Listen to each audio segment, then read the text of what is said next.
The broadcast is now starting. All attendees are in listen-only mode. I'm ready. Yes, I'm ready. Back in session this day for our evening agenda on March 23rd, 2023. Roll call, please. Carlson. Vieira. Maniscalco. Here. Hurtak. Goods. Miranda. Here. We have a physical quorum. Thank you very, very much. Ms. Dock, would you like to go through our agenda right now? Yes, sir. Thank you. I'm Chairman Cedro and Council LaShawn Dock Development Coordination. And on this evening's agenda, there are three items that I'd like to clear. The first item is item number 3, which is TACPA 2223. The applicant is requesting a continuance to August 31st. To when? I'm sorry. August 31st. The applicant sent in a written request to August 17th. Chairman, so move to open the public hearing. We have a motion to open the public hearings by Councilman Miranda, seconded by Councilman Goods. All in favor? Aye. Any objections? Motion carries. Please, Ms. Dock. Yes, but the request is for August 31st. That is an alcohol night, and that's the night you typically hear comp plan amendments. I'll move. Second. We have a motion made by Councilman Carlson, seconded by Councilman Miranda. All in favor? Aye. Any opposed? Thank you. And Ms. Dock, if you can announce that, just again, because there will be no additional notice, my understanding. So if you can announce that item again, and the item number is item number TACPA 2223. The request has been continued to August 31st, 2023 at 5:01. Thank you. And the Thank motion you. carries.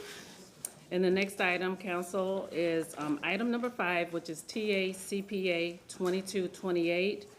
There's a request to continue this item to May 11th. May 11th, I have April 21st, but it is May 11th? May April 27th. May 11th. Yes. So move. We have a motion made by Councilman Miranda, seconded by Councilman Maniscalco. All in favor, say aye. Aye. Is there any opposed? Again, Thank you. Motion. sorry. If you could just Repeat it announce that again, please. Yes. Yes, that is file number TACPA 22-28, continued to May 11th, 2023 at 5:01 p.m.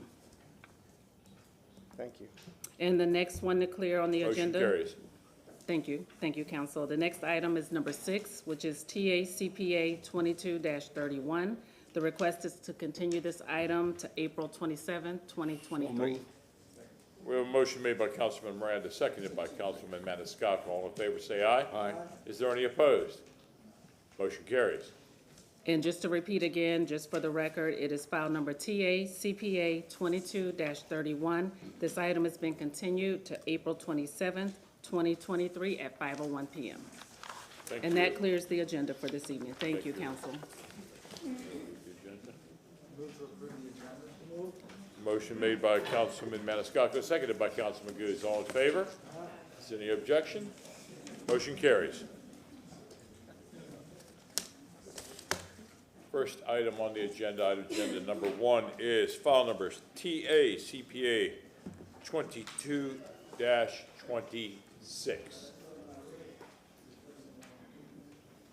Mr. Bentley, this has only been 2 weeks. Is there any new evidence you want to present? I do have a few photos, okay?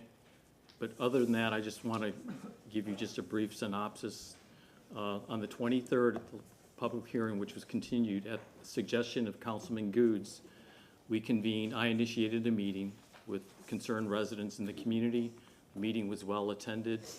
We received some very positive feedback and it actually embraced into the community. We also received some negative comments and concerns, primarily related to traffic and parking.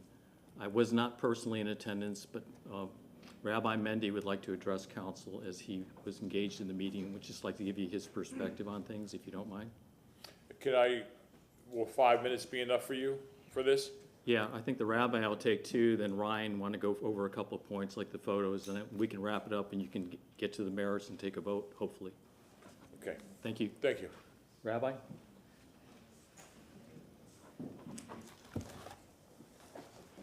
Good evening, everybody.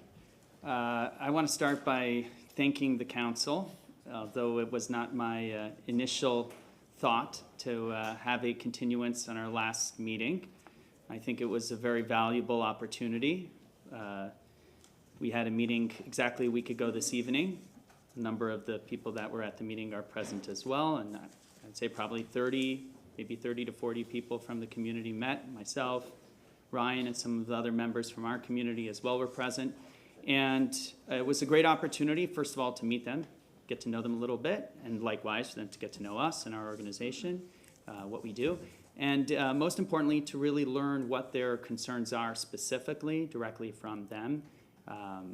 And you know, they had some very legitimate points that they presented. And you know, we took those ideas. We had some ideas that we shared there at the meeting with them. And then also ideas that we've taken back and talked with our team and our organization. And we have every intention of being able to address their concerns. And we believe that we can do that effectively and be good stewards of the neighborhood and good neighbors to them. And that's our goal ultimately. So I appreciated the opportunity to meet with them. I thank you for the encouragement to do so, and hopefully we can move forward and really address their concerns and make sure that everybody has a place to celebrate and participate and ultimately feel safe and welcomed, which is ultimately our goal, and I know their goal as well. Thank you.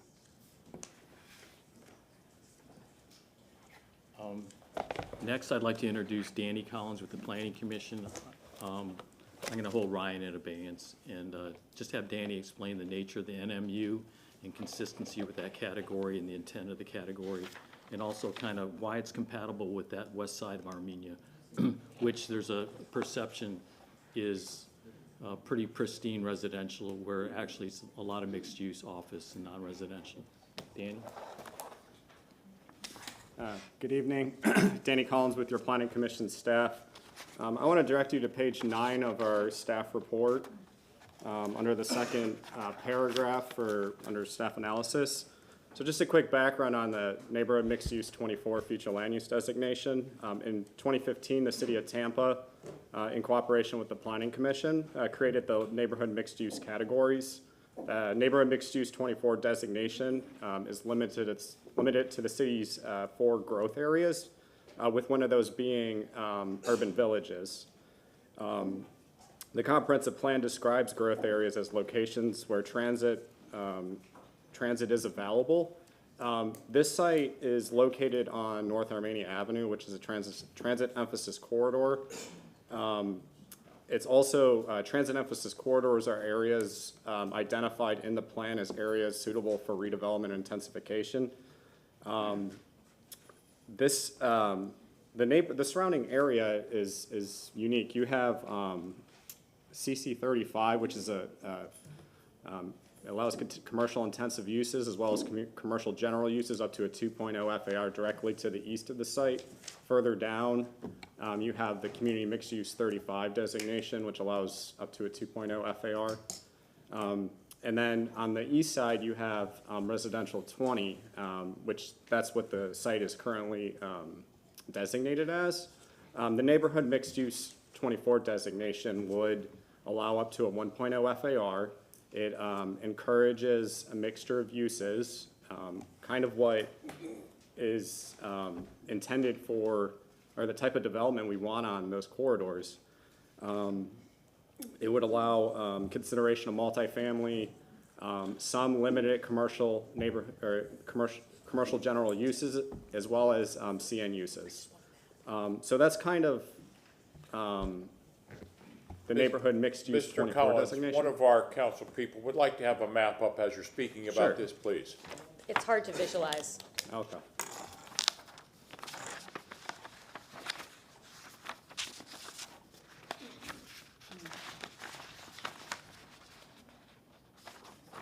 So I'll show 2 maps today.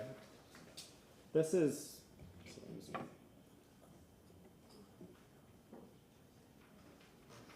so this is an aerial map of the subject site, and you can see the subject site's outlined in this yellow color. It's along North Armenia Avenue.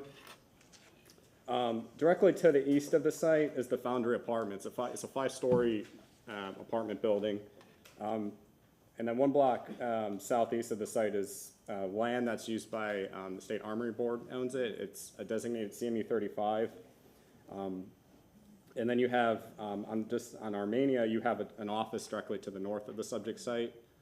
I think there's two offices directly to the north of the subject site, and then you have Vila Brothers Park directly to the south, or one block to the south of the site. And this is the future land use map. So as I was mentioning, this is the CC 35 designation. Oh, I'm sorry. Directly to the east of the subject site, shown in this red color. One block southeast is the CMU 35 designation. And then just on the east side of Armenia, you have residential 20 designated parcels. So essentially, this would increase the potential density on the subject site from 20 dwelling units an acre, which can currently be considered under the residential 20 designation, up to a 24 dwelling units an acre, which can be considered under the neighborhood mixed use 24 designation. It would increase the FAR from 0.5 under the residential 20 designation, that the site would need to meet locational criteria for any neighborhood serving commercials under the residential 20 to a 1.0 FAR under the neighborhood mixed use 24 designation. And again, I would like to emphasize this is on Armenia Avenue. It's a transit emphasis corridor. It's within an urban village. This is an area where the neighborhood mixed use 24 designation is appropriate. And that concludes my presentation. Okay, thank you. Just to wrap it up then, Mr. Chairman, thanks a lot, Danny, is since we have opted not to introduce any additional evidence into the record concerning our case, and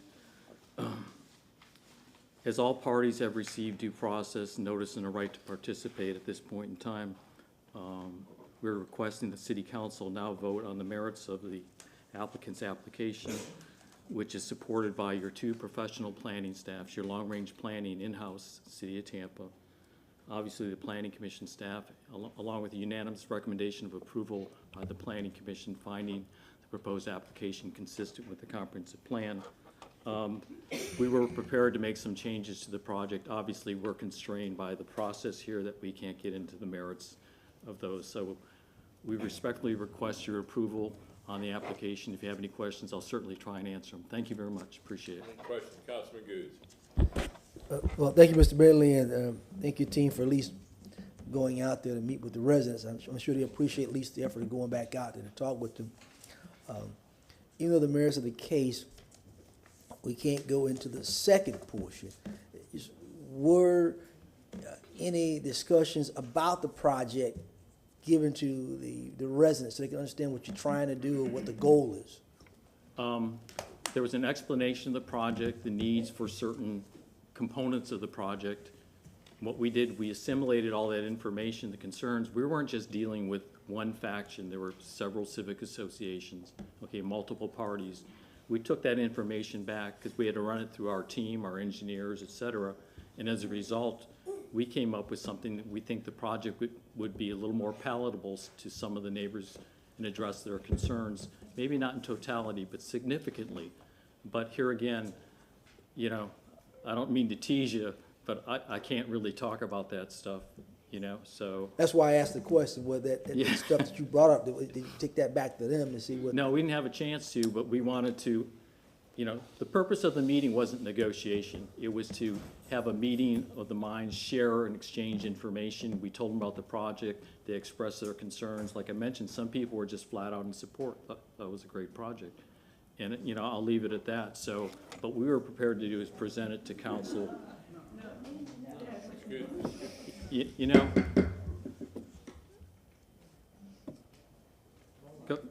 that's it. You know, I don't want to get catcalled again. I've had enough, you know. Thank you, thank you, sir. You're welcome. Any other questions? At this time, we will be taking public comment to this agenda item number 1 only, please. And Mr. Chairman, if I may? Surely. Thank you. Martin Shelby, City Council Attorney. Just a reminder that this is a continued public hearing. This is still at first reading. And it is council's custom that if you had spoken or had waived your time at that point, you would have an opportunity to, thank you. You would have an opportunity to speak should it move to second reading and the second public hearing. So if you are, I'm going to make a request. I'm going to make a request of the people who are here to speak on item number 1. Could you raise your hand if you're here to speak on item number 1? Okay. The request is this. If you had spoken at the first hearing, excuse me, at the first part of this first reading, and this is a continuation of that, would you please, when you state your name, state that you have previously spoken. If you had waived your time, if your name was on the speaker waiver form for the first reading on the 9th of March, would you please so state? And we're going to have to address that if that is the case. If you have not spoken before, then you would have the opportunity to speak, as this is a continuation of the same hearing. I see a speaker waiver form in front of me. Ms. Sanchez, I see 1, 2, 3, 4 names. Are any of these names people who appeared on the first reading? Okay. What'd you do? What would you like? You'd like one of these? Okay. I'm sorry. Marty? Yes. I don't think we should wait until somebody comes up to disclose whether they spoke before. We should just set the rule, and either they can speak or they can't speak. So what is the city council's rule? That'll be fine. Then I'm going to rely on them that if they have spoken at the first reading, that they do not speak at the second part of the public hearing tonight. But there are those people at the first public hearing who have waived their time on the speaker waiver form. And the thing is that they then, just as those people who have already previously spoken, are limited to the discussion of the reason for the continuance. And again, a reminder, council, that because this is a future land use map amendment, issues of rezoning are not relevant to this case, and that is not this item. So I would ask that you confine your comments to the relevant points of an amendment to the future land use map. So then, Councilman Carlson, that's a good suggestion. If you have previously spoken before, then I still would have that. Council has let them have the opportunity, but it's limited to the subjects of the continuance. Okay? So, yeah, I Yes. mean, so if somebody gets up who spoke before, is there a penalty if they've spoken before? I don't understand, like, what we need. I think we need to give them clear direction. Are they allowed to speak or not allowed to speak? Well, it depends on what council wants to do. The answer traditionally has been that the only subjects that they were allowed to speak, they were not allowed to be able to give another full presentation. The goal is to not have to repeat the same thing that was said at the same public hearing, which was continued from March 9th. So the answer is, if they want to speak about the subject of the continuance, they can. They don't have to speak. Again, with a case like this, it goes to a second reading if it moves forward, and they have another full opportunity to present at that time as well. So the answer is, I'm going to read these names. Are there any other questions, council members? You still don't understand it? Okay, then let's do it. Mr. Chairman. Yeah, rather than spend the time. Councilman Goode. You know, I hate that when we have rules, but sometimes we make provisions here and there. And we do it all the time. I hate that people have taken their time to come down here, irregardless of what this council may vote for or against. You have people that are here. I don't mind if you let the people speak. They're here. That's what this place is, the people's house. So again, this is just me talking. You have other council members here. I'm on my way out the door, but I just feel the community has the right to speak. So that's what I just. Council has traditionally made accommodations, and I think Mr. Miranda would like to address that. It's here, but I don't think it's here. Well, I'd like council to make that determination.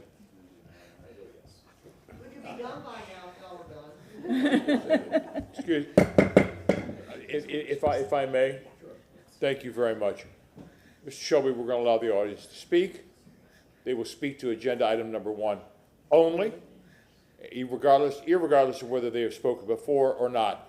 You have the waivers in front of you? Yes.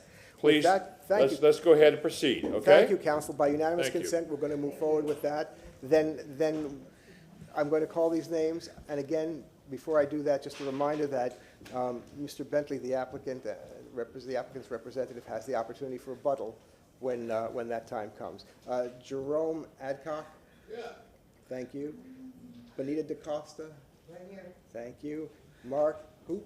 Right here. Thank you. Adrian Laramie? Here. Thank you.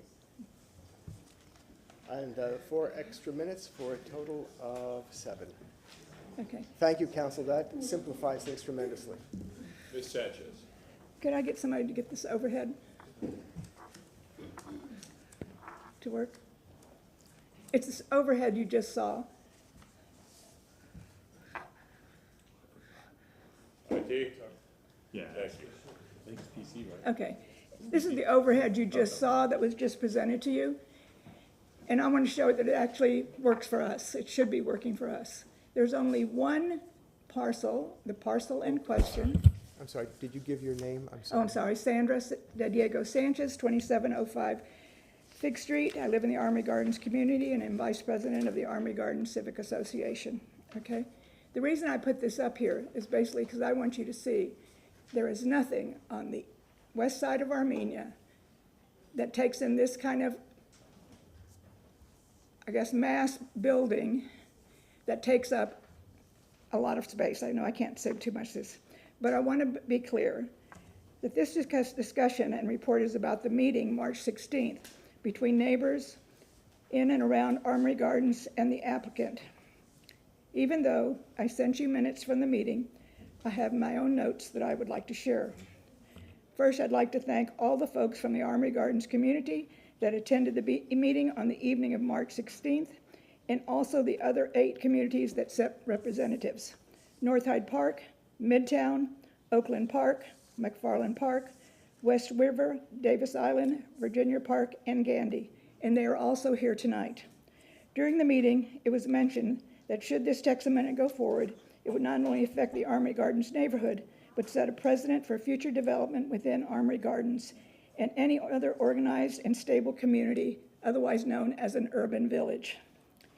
The robust conversation at the meeting, including views that this amendment to the comprehensive plan does not enhance the Armory Garden neighborhood, it destroys it. The Armory Gardens community, urban village, has all the amenities listed in the goals and principles of the comprehensive plan within 1 mile.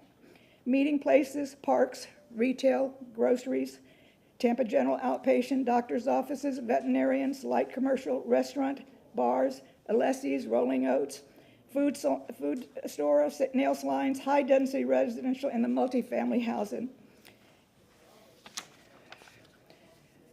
Which goes to show you that we are a vibrant community, and this land use change is not going to do anything to help us.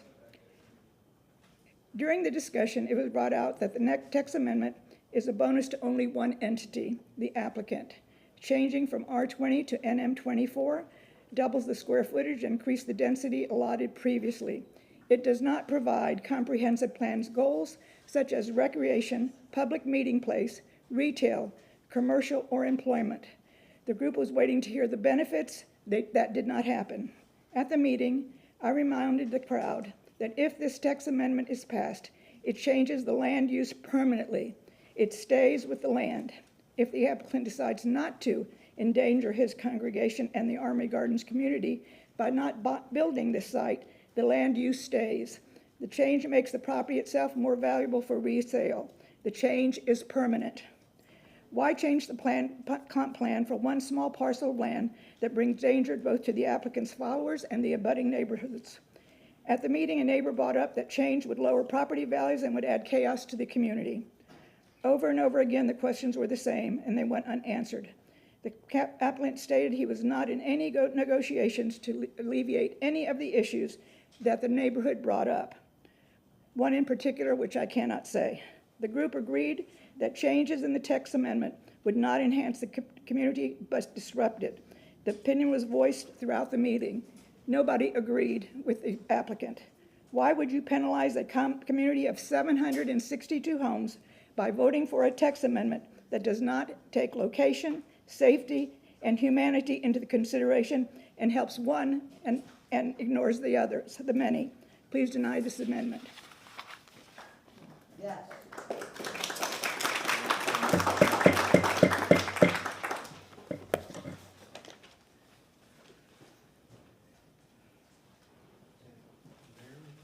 Ms. Zimmerman has two names, Missy Martin. Do I have three?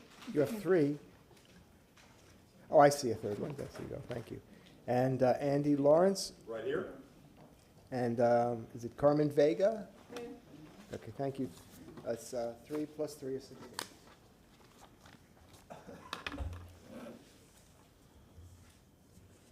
Yes, ma'am.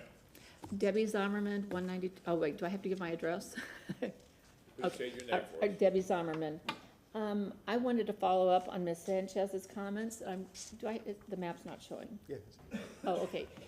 And what the comments that I'm gonna make, the first big global comment is that there's an entire section in your comp plan that is the legal status for the comp plan. In that comp plan, it has an area that says amendment to adopted comprehensive plan. In there, these aren't my words, these are the words from the plan.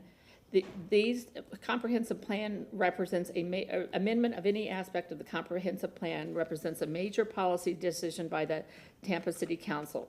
An amendment of the future land use map in particular is a declaration that growth and development pattern initially sought by the city in a particular location through thoughtful adoption of the comprehensive plan is no longer appropriate. A significant change in circumstances affecting the suitability of a property in a particular area for the kind of development intended by the Tampa Comprehensive Plan, which was not contemplated at the time the comprehensive plan was adopted, may justify reconsideration of the land use category into which the area has been placed on the map. Future land use map changes not functionally related to the overall purposes expressed in the map and the policies contained herein could seriously undermine the integrity of the map and other provisions within the comprehensive plan itself.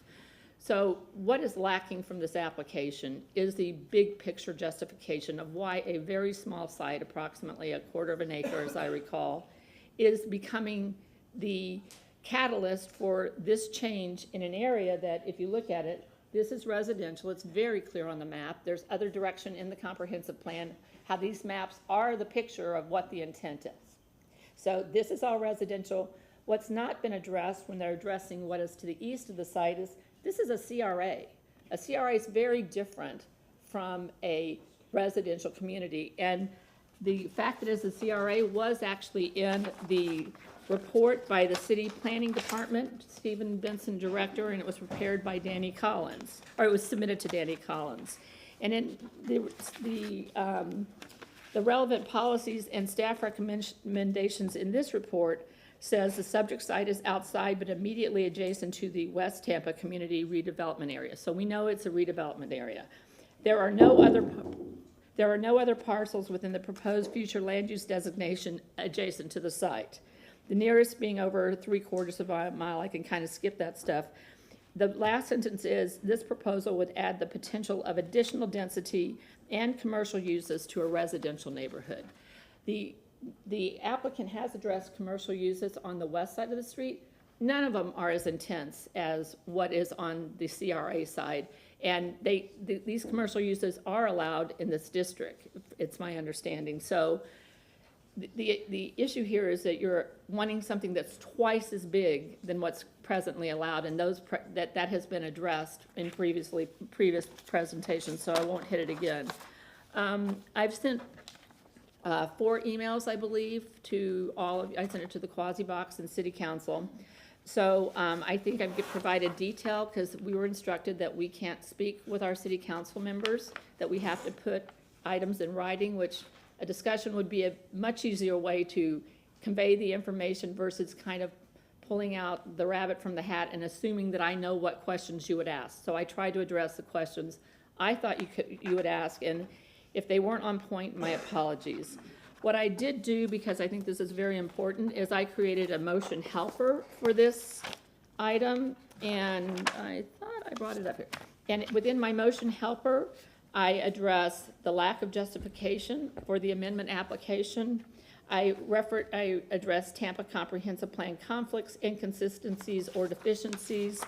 And I respectfully request that you consider those items. And also, I want to bring to your attention, this is really confusing too. The only justification I could find for this request, and it was in the applicant's application, the application specifically says, justification for proposed map or text amendment, i.e. infrastructure, supporting policies, transit availability, et cetera. And the response was, PD rezoning will be followed with city council.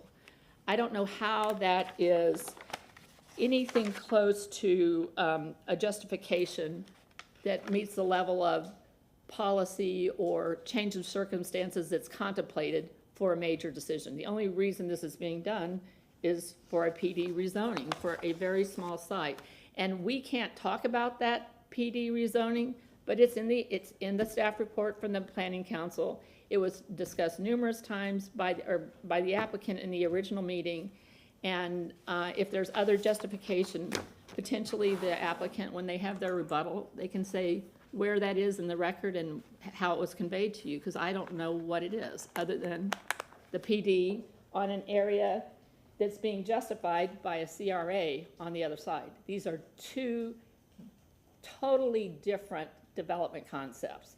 And to undermine this side with a concept that wasn't even contemplated, you have to really ask, does this really compromise the integrity of the code? And if it happens here, why can't it happen anywhere else? I mean, are we going to start rezoning our entire city lot by lot? Thank you very much for your time. Thank you. Please, if you could just hold your applause, ladies and gentlemen, I would greatly appreciate it. Thank you. And you have one for the clerk too? Good, thank you. Okay. Ms. Bennett here is with two names, Gonzalo Martinez. Would you please acknowledge your presence? Yes, I'm here. Oh, okay, thank you. And Mike Fannin. Thank you. That's 2 additional minutes for a total of 5.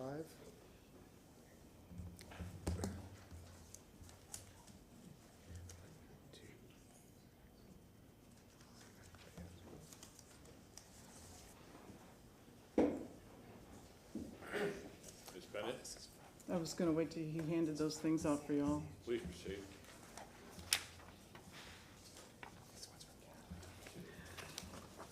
Hi, my name is Carol Ann Bennett. I am a lifelong resident of Tampa. I didn't attend the last hearing, but I watched it. You were right to be concerned about approving a change in land use if you don't know what will be built. The dilemma you face is why the comp plan says, and I quote, amendment of any aspect of the comp plan represents a major policy decision by the Tampa City Council. An amendment of the future land use map in particular is a declaration that the growth and development pattern initially sought by the city in a particular location through thoughtful adoption of the comprehensive plan is no longer appropriate. I cannot emphasize that enough. You should not approve a change in land use if you don't know what they are going to build. And the reality is that even if you approve a site plan, you don't know they will build it because they don't have to build the approved PD. They don't have to build anything. The applicant has already done exactly that. They bought the property in 2013 and got a PD approved in 2013, and then they built nothing.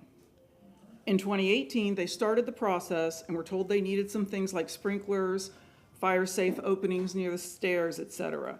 But they didn't follow through, and now almost 10 years later, the lot is still empty. Not only is there no requirement to build the approved synagogue, but they also don't have to build a religious building at all. There are 4 pages, and I just gave them to you, 4 pages of other things that can be built under NMU 24.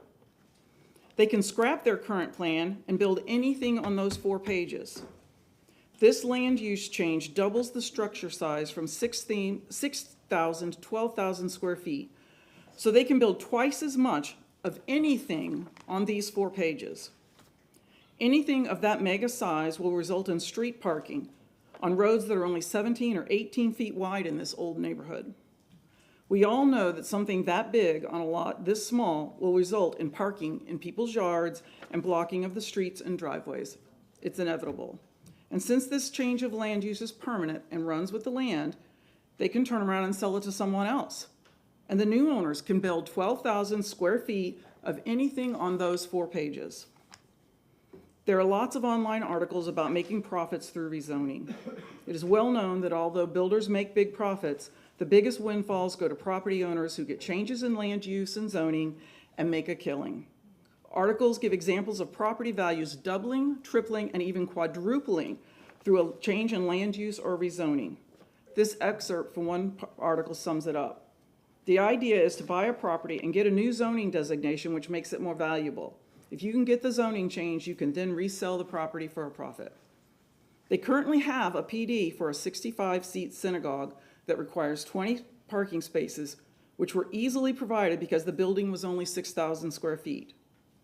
I believe the reason they don't want this plan anymore is because 10 years later, they've outgrown it. At the community meeting, the rabbi said they have looked at buying lots of larger properties, including the letter carriers hall, which I know you all are familiar with. Currently, at their current location, they have 32 parking spaces. I believe they are looking for larger properties because it is obvious the 10-year-old PD for religious assembly is inadequate for their current needs. They have 3 options. 1, build the 2013 PD that is obsolete to their needs. 2, get the land use change and build something twice as big, which will create a parking and traffic nightmare for the congregation. 3, change the land use and sell it at a big profit to someone who will build 12,000 square feet of God knows what that will also create a parking and traffic nightmare. Only option 1, with no land use change, is right for this community. Thank you. Ladies and gentlemen, can we please hold our applause?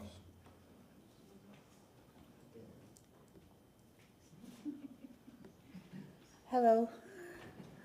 My name is Cynthia Maloney, and I don't live in Armory Gardens. I'm in the North Hyde Park community. I'm on the board of the North Hyde Park Civic Association, and I'm here representing the board. We discussed this matter at our board meeting last night. We attended the meeting that was referred to earlier, and I want to thank the rabbi for coming and talking to us. It was nice that he showed up and did talk to the community, but I want to clear up any misconception that you may have about the attitude of the people who attended the meeting. We were in favor of the idea of a daycare in the community. We are none of us in favor of the parking and the completely nebulous kind of description that we were given. We were not told, we had many questions and there were no answers, no specific answers. How many children are you anticipating? How many people are you going to expect to be coming to your public events? Where are these people going to park? None of those questions were answered. And for that reason, our feeling as the North Hyde Park community here in support of Armory Gardens is that you should please deny this request. Thank you very much.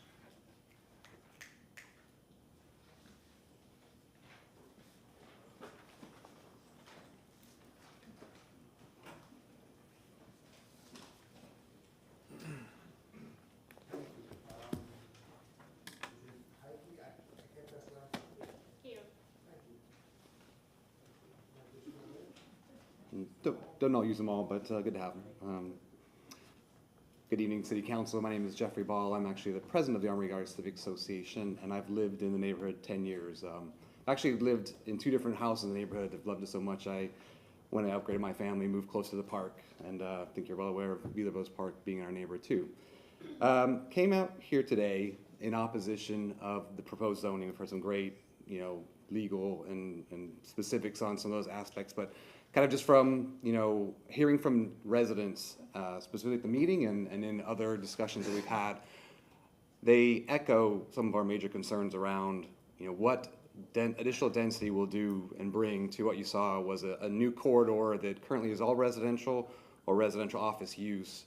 And there's a lot of concern from me personally, as I used to live near Kennedy Avenue. I've seen what certain high intensity can do as it kind of bleeds into the neighborhood. And now I live very close to Beeler Brothers Park in this site, and appreciate that, you know, the route has a great vision, and it sounded great, and it brings a lot of value to Tampa Bay area, but it's going to have more of a negative impact on our residents and our streets from a safety perspective and a security perspective.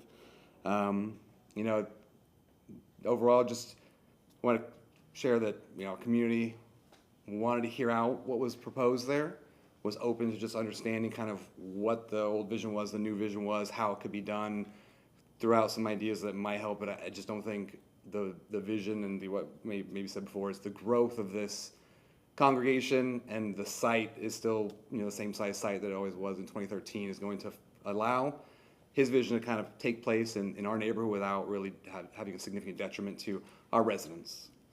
I think it's kind of the main points I wanted to make. We just ask that you deny this request for the rezoning based on all the facts and circumstances you hear today, and some of the clear legal language that really calls to light that this is a major overhaul, both from the plan perspective and from our perspective as residents of that neighborhood. Thank you. Thank you.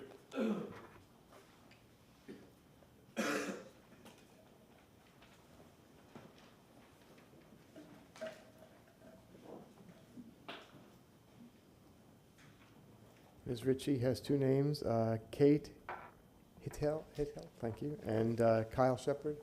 Thank you. 2 additional minutes, total of 5. Hi, my name is Abby Ritchie. I live in Armory Gardens neighborhood also. I'm on North Gomez Avenue between North A and North B. I wanted to start off by saying public speaking is not my thing. Please bear with me. I apologize in advance. But I'm talking today because I wanted to share why I'm against this change to the comprehensive plan. It will result in more traffic and safety issues in the community. And before I even share the story that I have, I also wanted to just briefly mention that even before what happened to my son, you know, my family used to go on neighborhood walks in the neighborhood all the time, and we stopped doing that because frankly it was just too stressful to worry about keeping our kids safe from all the cars driving. However, my personal story is that, you know, why I'm so opposed to this is that it will increase traffic through our residential streets. And what happened to me happened just a few months ago. My son, on December 18th, my 4-year-old son, Beckett, was hit by a car in a hit and run. He was directly in front of our house. He was hit by someone who does not live in our neighborhood. They were cutting through on Gomez. He was driving too fast, and he hit my son in the front of his car. Beckett was thrown 30 feet. We know that because we actually measured the distance, and landed in our driveway. I witnessed the entire thing.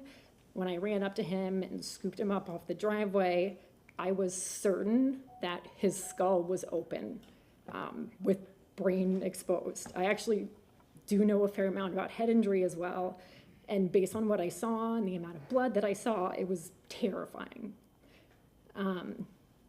If Beckett had ended up underneath that car, he very well could have died. I could also talk for a lot longer about all the long-term implications that could have for both Beckett and our family and all of that as well. But I just want you guys to understand that obviously I don't support this development. You know, the community of families that we have is already struggling with too many traffic issues, parking issues. We don't need any more.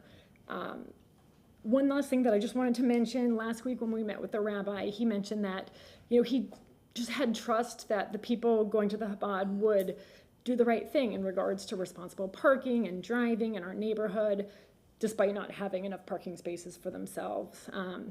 While I would love to believe and be confident that people always do the right thing all of the time, that's just not the reality. Good, responsible people can do dangerous things and accidents can happen. I really doubt that the guy who hit my son woke up that morning planning to hit a 4-year-old.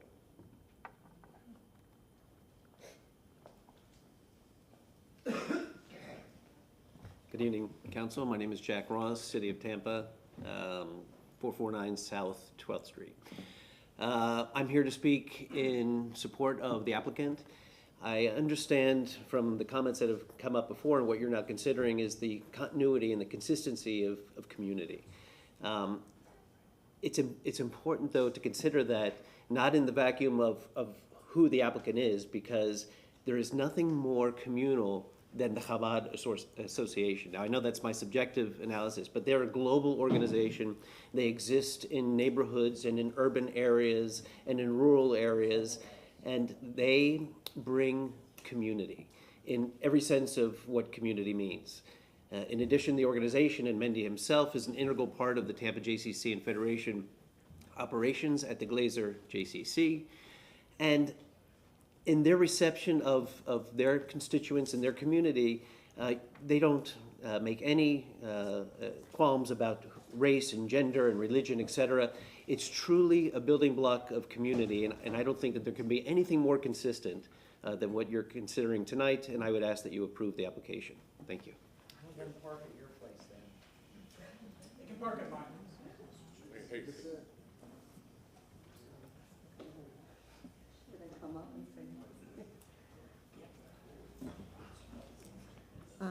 Good evening, good afternoon, everyone.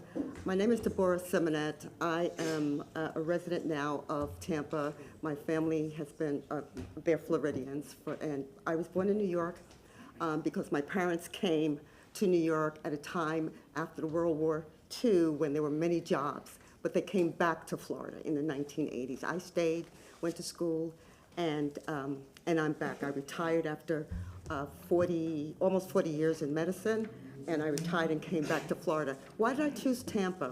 I was not going to choose Tampa. I was going to northern Florida, but I have been in Judaism for several years, and I went to various synagogues, and I came to a Rabbi Mendy's synagogue, and I said yes. Why was this? In New York, I had opportunities of living in very nice places, but me alone, going to apply, there was questions. Oh, is the neighborhood going to change? But what did I do? I embraced the neighborhood, and I became a part of the neighborhood to the point where sometimes where I rented, they would not increase my rent or they would decrease my rent because I became a part of the community.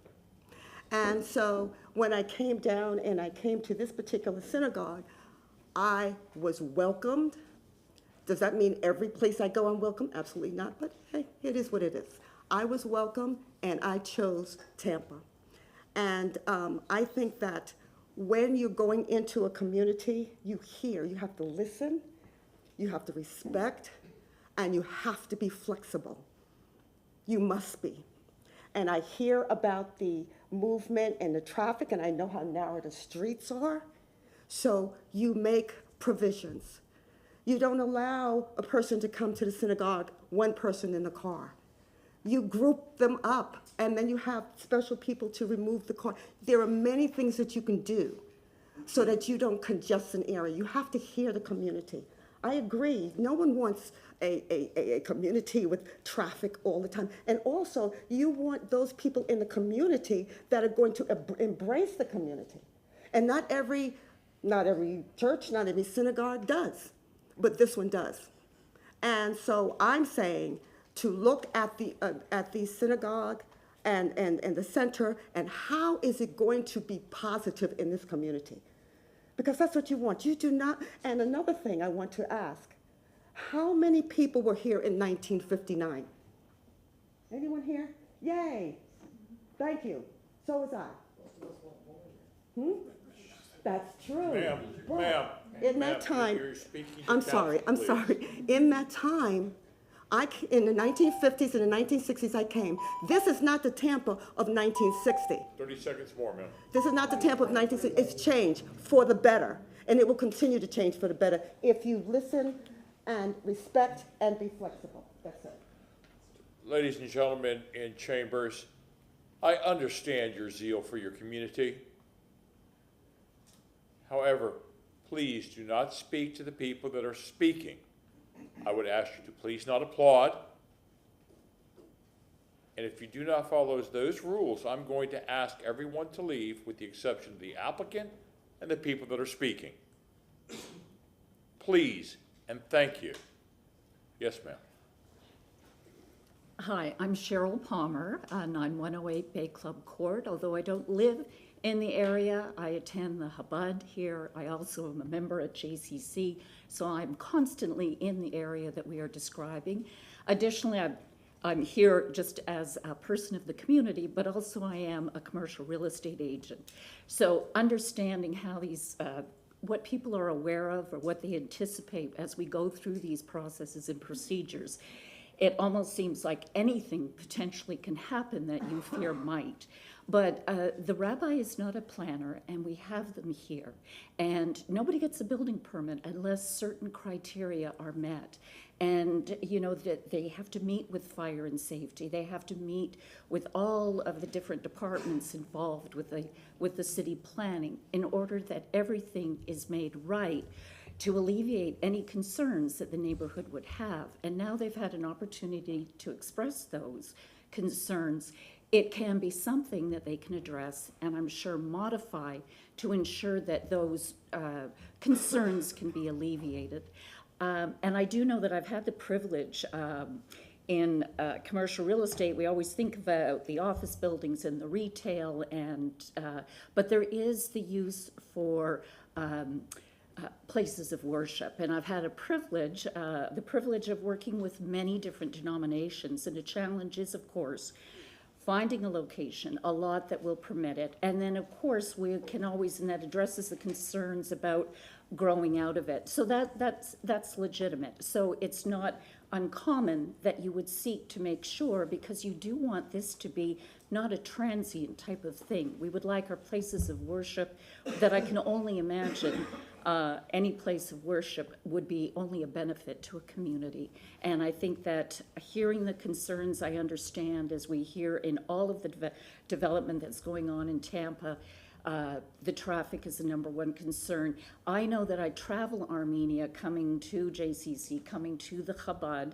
Armenia, fortunately, is a wide one-way street.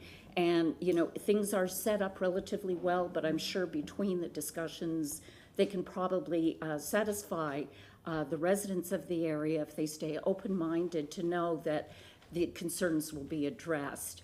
And I also, I do want to say I was a neurocritical care nurse, that I'm very sorry for the person that had suffered such a trauma.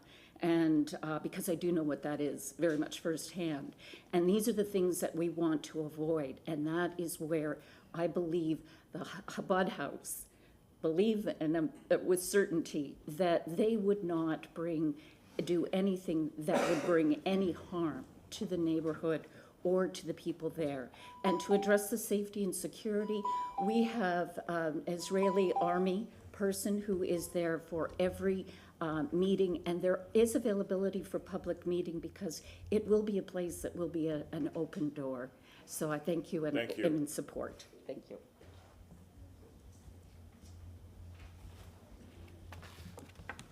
Good evening, Chairman Sutro and Council. My name is Jonathan Gilbert, and I rise in support of changing the comprehensive plan. I want to endorse the remarks by Mr. Collins that he made earlier, and excuse me, my notes just failed me here.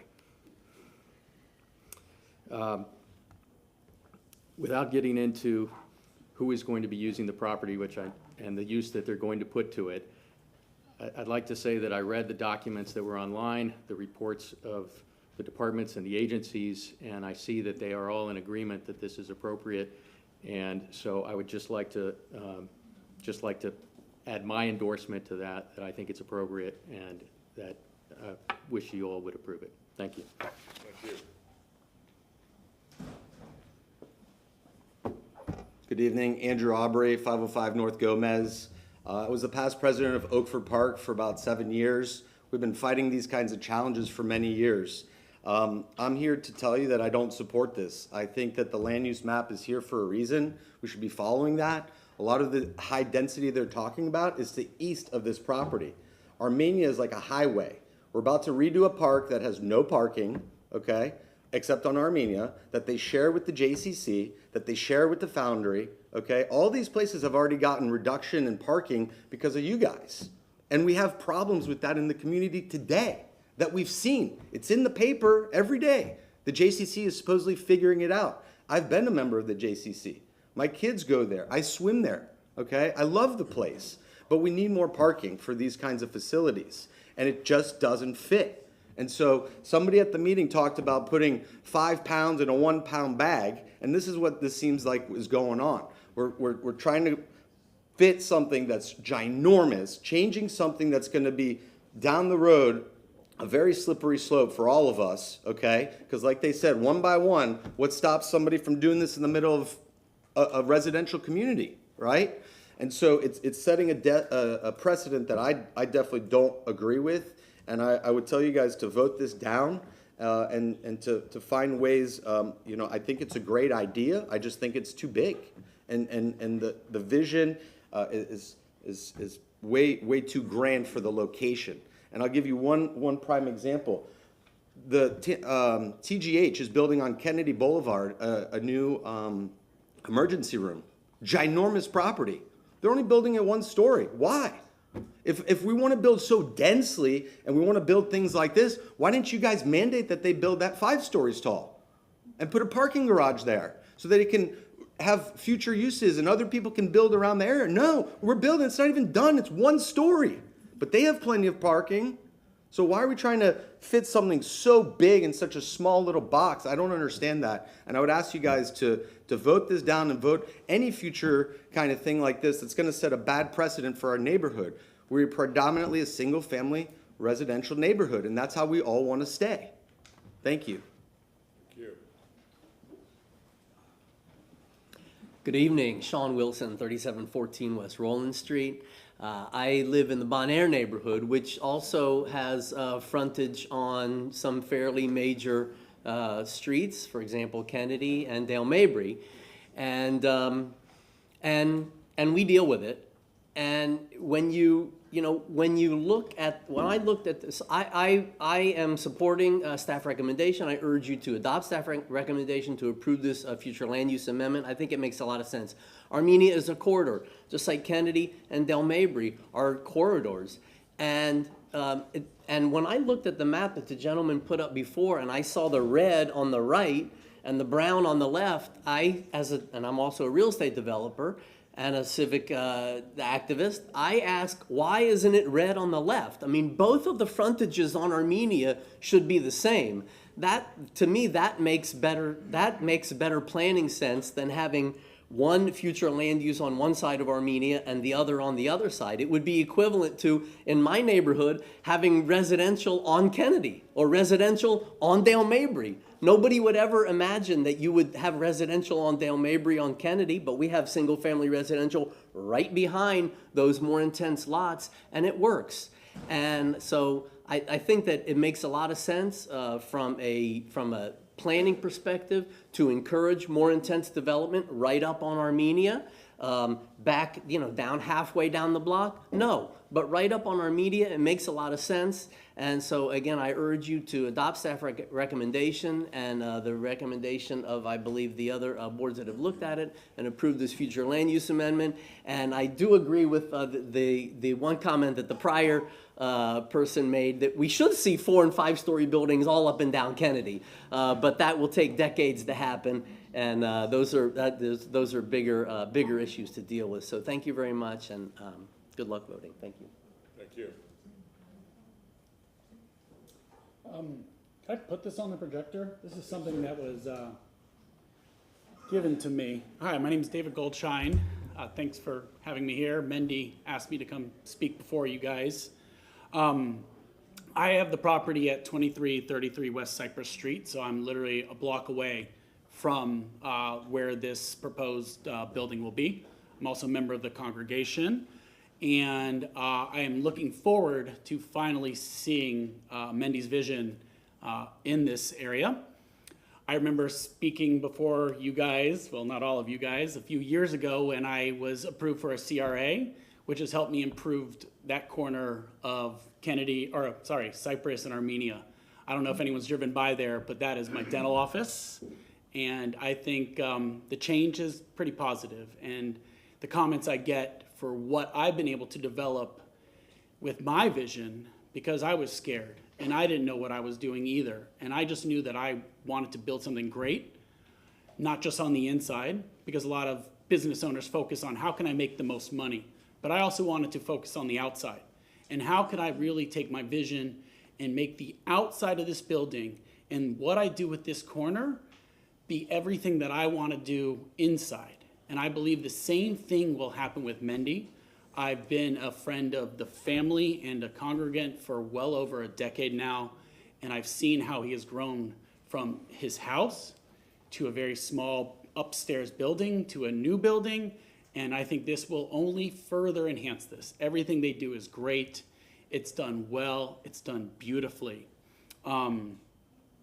I have this book that was given to me. It's Deed and Properties dating back to the 1870s when Benjamin, West Tampa was all laid out. I'm honored to have this book. It has a vision of what this community was back from the 1870s when it was bought for 60 cents an acre, which is pretty incredible to think about nowadays. And it's amazing to see how far we've come from the 1870s to where we are in 2023. I'm in full support. I think this would be a wonderful structure. I don't think the dangers are going to come that would come from people driving erratically when going to synagogue. And also, I happen to have plenty of parking that won't be used at that time. Well, I wouldn't say plenty. Parking's always an issue, as we know in South Tampa. But I'm a block away, and I would definitely, I was asked that if I need to be in overflow parking, I have no problem with being in overflow parking that's a block away. Just like the lawyer who's right behind me, Ms. Probosco, we've shared parking at times when we need it between each other. So, I didn't really know what to say. I was asked very last minute to come up here, but I know how scary this is, and I know going before all the zoning and planning and everything I went through, struggling when I lost my building and had to get open and try to keep my business alive. So I know how hard this is, and I want you guys to really think about that and hopefully stand in favor. Thank you. Thank you.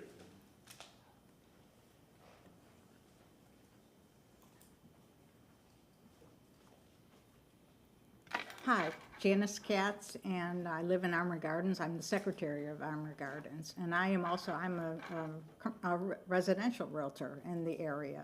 So to me, it's a passion when I see that developers try to come in and try to tweak the property to make things the way they want to and not what's best in our feelings for the betterment of the community. I want to tell you, first of all, that we welcome the Chabad into the community with open arms. I mean, it's always good to have a religious entity in your community. So that's not what this is all about at all. But you cannot take a quarter of an acre lot and build almost a 12,000 square foot building on it. I mean, it's like taking the whole lot. I mean, well, first of all, in this area, a quarter acre lot is fantastic, but to take that and to take that whole lot and to build, even if you're going upward, and to take 11,000 square feet, I mean, you've got almost like, in our area, Taj Mahal up there. So it's just going to be very, very tall and unnecessary in the community. And it's not going to have, in that area, the necessary, well, it will for 11,000 square feet, but when it was purchased as less than a 6,000 square foot entity. So that's where, if they didn't get that change in plans, which they knew right away what this was zoned for when they purchased this property, this type of building, they could have built something and stuck with it and taken everything that they needed and kept with it. And you can still, I really do believe it would be feasible to have everything that you need and put in that 6,000 square feet and still be desirable in the community. But I think unfortunately then you say, well, let's try to go and tweak it with the city. And that's unfortunately what a lot of people do in the city. And unfortunately we have a city that will listen to the developers and go with the developers. And if there's not always opposition to the developers. And we need that because we are active in our community. That's one of the reasons I've been active in the community for the 7 years I've lived there. And we need that to say enough's enough and let's have our nice walking community where we walk with no sidewalks in our community, and to say keep the building within what it's supposed to be, deny the request for a change, and let's have everybody live happily ever after. Thank you. Thank you.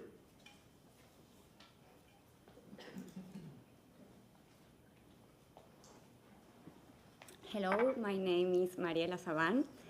I live in Bayshore Beautiful. I am here to support Chabad. I didn't come prepared to say anything, but I decided that something that I want to mention, to bring to the attention, is that if there's anything that Chabad does, is all good things for the community, and I'm sure that if they're allowed to be there, they're only going to bring good things to the community. If the problem is the parking and the safety and the traffic there, maybe everyone can park at the Tcc, and there may be another solution for that if that's the thing. And I just wanted to bring that they only do good things. Something I was forgetting. Tampa is growing, and we need a place to express ourselves and do our religion the way we want, and we need a place. We need a place, and I understand the neighbors, but it's a hard situation. Anyways, I wanted to say that they only do good things for the community all the time. Thank you. Thank you.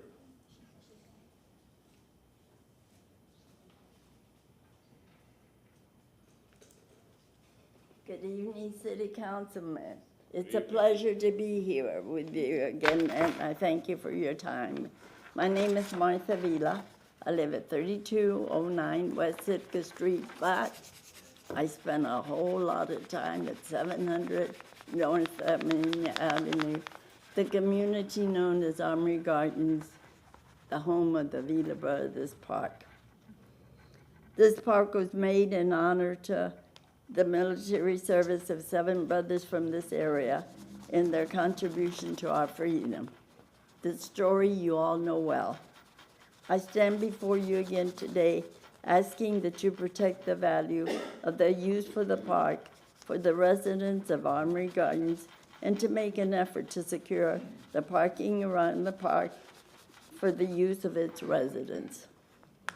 The vibrant Armory Gardens community has patiently worked and waited for 18 years for their children and families to use this wonderful facility, and now to hamper access only jeopardizes the success for which the park was intended.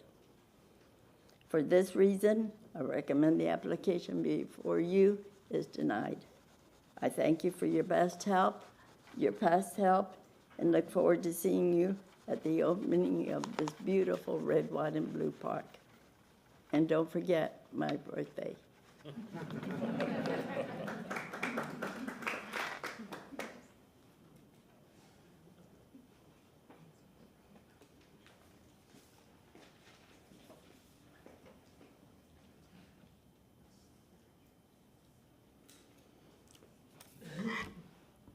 Good evening, Stephanie Pointer. I've heard a lot of talk about how wonderful this synagogue is for the community, but yet they never had a community meeting until they were requested so by Councilman Maniscalco twice and Councilman Goods for the 3rd time. Then they decided it might be a good idea. Now, I wasn't there, but you all know I have friends who were there. And it's my understanding that the folks in the community are kind of speaking the same thing they spoke at the meeting, but that's just me. I put up on the overhead this NMU. Look at that. Oh my goodness. The square footage of a lot. Now this is a 11,325 square foot lot. That's the lot that a single family home is on. It's a bigger lot, but it's not a huge lot for a single family home. But to put an 11,000 square foot building on that is absurd. The 6,000 square feet is plenty. And you know, Carol Ann and I have been watching this quite a bit. And I have to agree with Carol Ann. I think that this might get sold as soon as the land use changes on it. Please, please take into consideration what your neighbors are saying. And I honestly think that we've spent a lot more time on this than it would have if we didn't have a rabbi leading the charge on it. I think that everybody in the city deserves to have the same voice. And if they are so wonderful for the community, how many code enforcement complaints do they have? I'm sorry, Acela doesn't work this afternoon, so I couldn't look it up. But it's my understanding there are many code enforcement complaints on this property. If you're a good neighbor, you don't leave trash laying around. If you're a good neighbor, you cut your grass. If you're a good neighbor, you're not pushing all the people's feedback. And Mr. Bentley said, we're not making any changes. We don't have any changes to propose. So why, you know, yes, they did what you asked them to do, but was it fluff or was it real? Y'all have a good evening.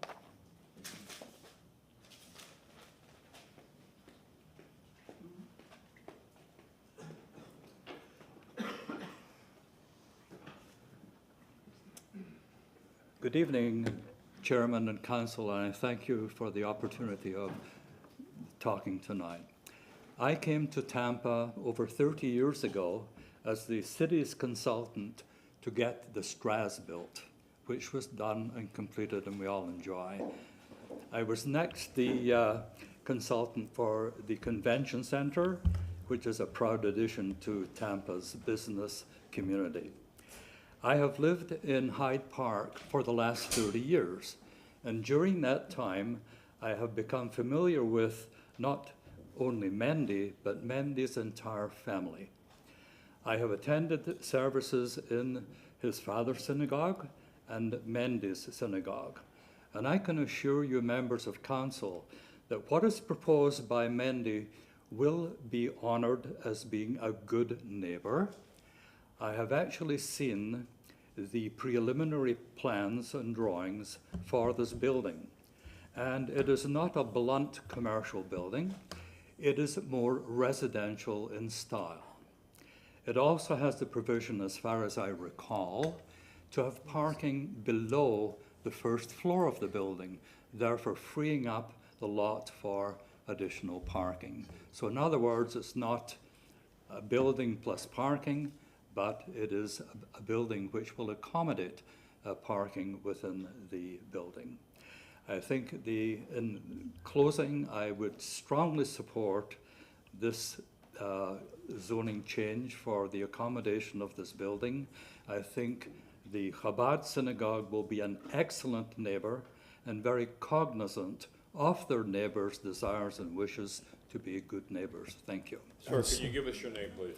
I'm very sorry, Stuart Donnell, D-O-N-N-E-L-L, 931 South Dakota Avenue, Hyde Park. Thank you very much, sir.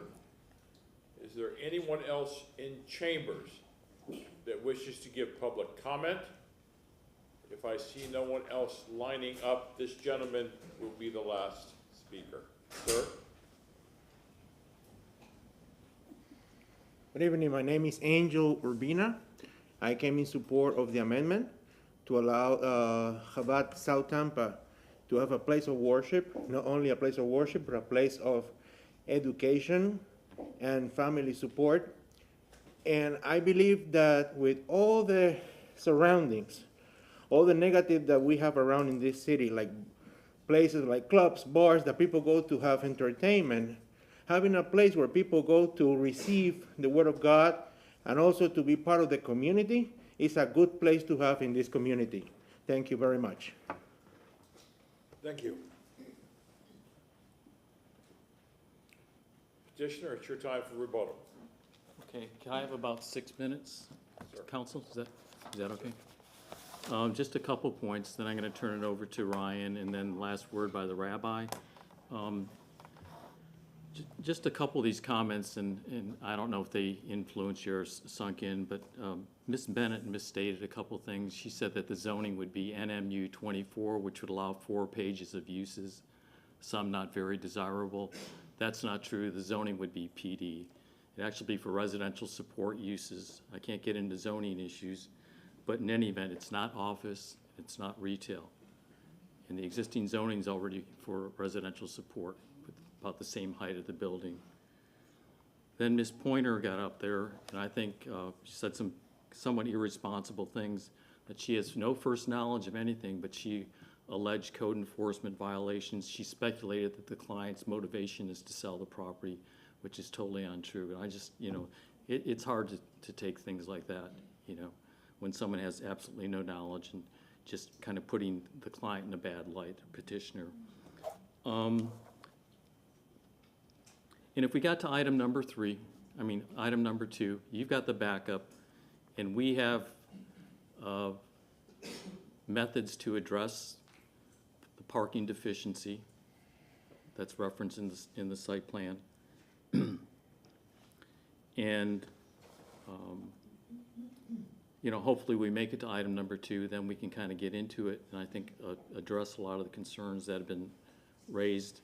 It's kind of like you're entering into a gunfight with both hands behind your back, because I can't talk to the zoning issues, but you've kind of heard and been teased with some of these issues through some of the opponents here tonight. So I'd like to turn it over to Ryan, and he's just going to briefly go over a couple of issues, and then the rabbi, I'd like the last word. Thanks. Good evening, City Council. Ryan Manassi, 401 East Jackson Street, Suite 3100. And I'll just use the screen briefly, and this is straight from your Planning Commission staff report regarding the Tcc CPA 22-26. What I'd like to highlight is the subject site and these color-coded areas. These are existing land uses, okay? The pink signifies commercial uses, specifically light commercial uses. And this is nothing I'm making up. This is straight from the Planning Commission report. That would be in tune with our neighborhood mixed-use category. Neighborhood mixed-use 24 is a category that has limited uses. Additionally, you'll see here's Armenia Avenue running north to south. And like everybody was saying, it is one way. But you'll see on this side of the street, these commercial uses are in tune there. There's institutional uses as well. This is obviously a park. This is a JCC. This is a place of religious assembly further embedded into that residential neighborhood. Okay, and just to point out too, the zoning is RM16, which is that residential multifamily category. So under the comprehensive plan, without doing the complete analysis, but I would assume the single family lots could be underutilized for their potential density. So to make it seem that this is a pristine single family neighborhood, it's not the case. Additionally, there's industrial uses in this light gray color. And then also this should be the residential multifamily color. That's the foundry directly east. And just to go into that is, I went there this morning, I'm standing on the subject site, and to show you the foundry, which is directly east, and you can see the on-street parking, and then Armenia going south, and again, more on-street parking going south to Kennedy. With that, again, we feel the NMU 24 category is that residential neighborhood mixed-use serving category, and it has those limited uses. Additionally, we meet the Planning Commission, and the Planning Commission recommended approval for this request, and I'll turn it over to the rabbi. Yeah, just point out the properties. Oh, I'm sorry. So here's the property. This is where this is the subject site right here. And then I'm standing on the property right here facing east. Thanks, Ryan. Councilman Goode. Ryan, put that map back up. Which one, sir? The one that had all the colors on it. Sure. I was looking at that earlier, looking at Armenia and looking at, so everything on the west and east is all designated commercial? So this would be all the way up to Nassau, coming down south to Gray. Correct. So this is Gray and then Nassau. So the pink indicates commercial uses. That orange is actually duplex or the semi-detached uses, so not single family. So along the west side of Armenia, you do have commercial, then there's a duplex, commercial, duplex, single family. Immediately north of our subject site is an office use and then duplex uses. And then south, there's a mix of single family and commercial uses. And then going down, you could see it. Obviously, when you get closer to Kennedy, that pattern is predominant, that it does come over to the west side of Armenia. All right, thank you. Yes, sir.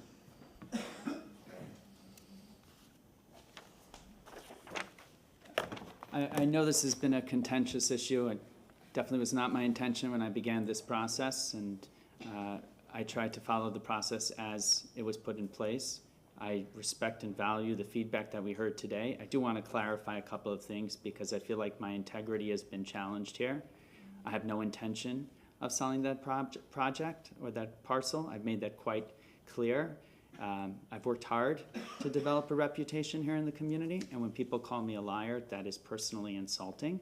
Additionally, I had every intention and have every intention of working with the local community. Some of them I think are more amenable to working, some less so. Some have already made up their minds even before this based off of conversations they had in November with city staff. And some of this leads me to believe that maybe there's ulterior motives why they don't want us there. I don't know that for a fact, but I definitely look forward to working to try and hopefully address and appease some of those challenges and concerns. And we do have specific ideas in place, speed bumps and other things that can slow down traffic. I've talked to people that work specifically in traffic to try and come up with ideas and suggestions. That's my goal. That's what I've always worked towards. Oh, and to clarify, somebody said that currently we operate a facility with 28 spots. That's an absolute lie. We have 5 spots. They looked at an adjoining parking lot and decided that it was related to our organization. We have no relationship with that. Our current space is 5 lots and a handicap spot. It's just an example of how people present facts that are not grounded and based in truth. But I'll let my reputation stand for what it is, and I hope that you will take that into account when you vote. Thank you. Thank you.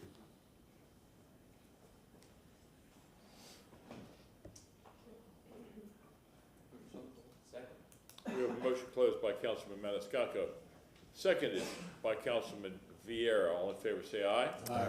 Is there any opposed? Motion passes. What is the pleasure of council? If I just may add. Councilman Miranda. Chairman, I've been listening to both sides and all sides, and I'd just like to take the curiosity out of the facts and the facts out of the curiosity. This is not about individuals' reputation. This is not about anyone lying. I don't believe anyone's done that. I don't believe that, certainly when you come to a hearing, especially on zoning matters, there's a time when individuals on both sides, it's something that change, the word change alone brings fear into the project matter, whatever you're speaking about. This is basically not about religion. It's not about who or when or where or how. It's about only one thing. It's about residential R20 to mixed use and MU24. And that's it, as far as I'm concerned. There's nothing else about individuals. I believe that I know people on both sides. I know most of them on both sides. And I think they're great, honest people. And sometimes emotions gets to individuals. And when you hear things of that nature, I try to block them all out. It's difficult to do that. I block them all out. And my only thing I'm looking at is R20 to MU24 and the size and things of that nature. And I don't believe that anyone's going to come here, especially from being from a sector of religion, that's going to come in any way, get a zoning, and then do something else. I don't believe that. But although that was mentioned, that's because those people are nervous of change, and I understand. I appreciate that very much. And with that, I'll listen to the other council members.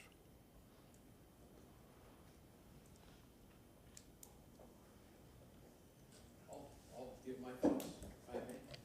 Councilman Vieira. Thank you very much. And I echo some of what Councilman Miranda said, which is that sometimes folks get emotional and say things that they come to regret in the heat of the moment, and it's unfortunate that things are said, et cetera. Such comments have no sway on me whatsoever. In fact, probably to the contrary, which is I think when people make assumptions that are not there, that are not supported by facts, it tends to maybe undermine certain things, in my opinion.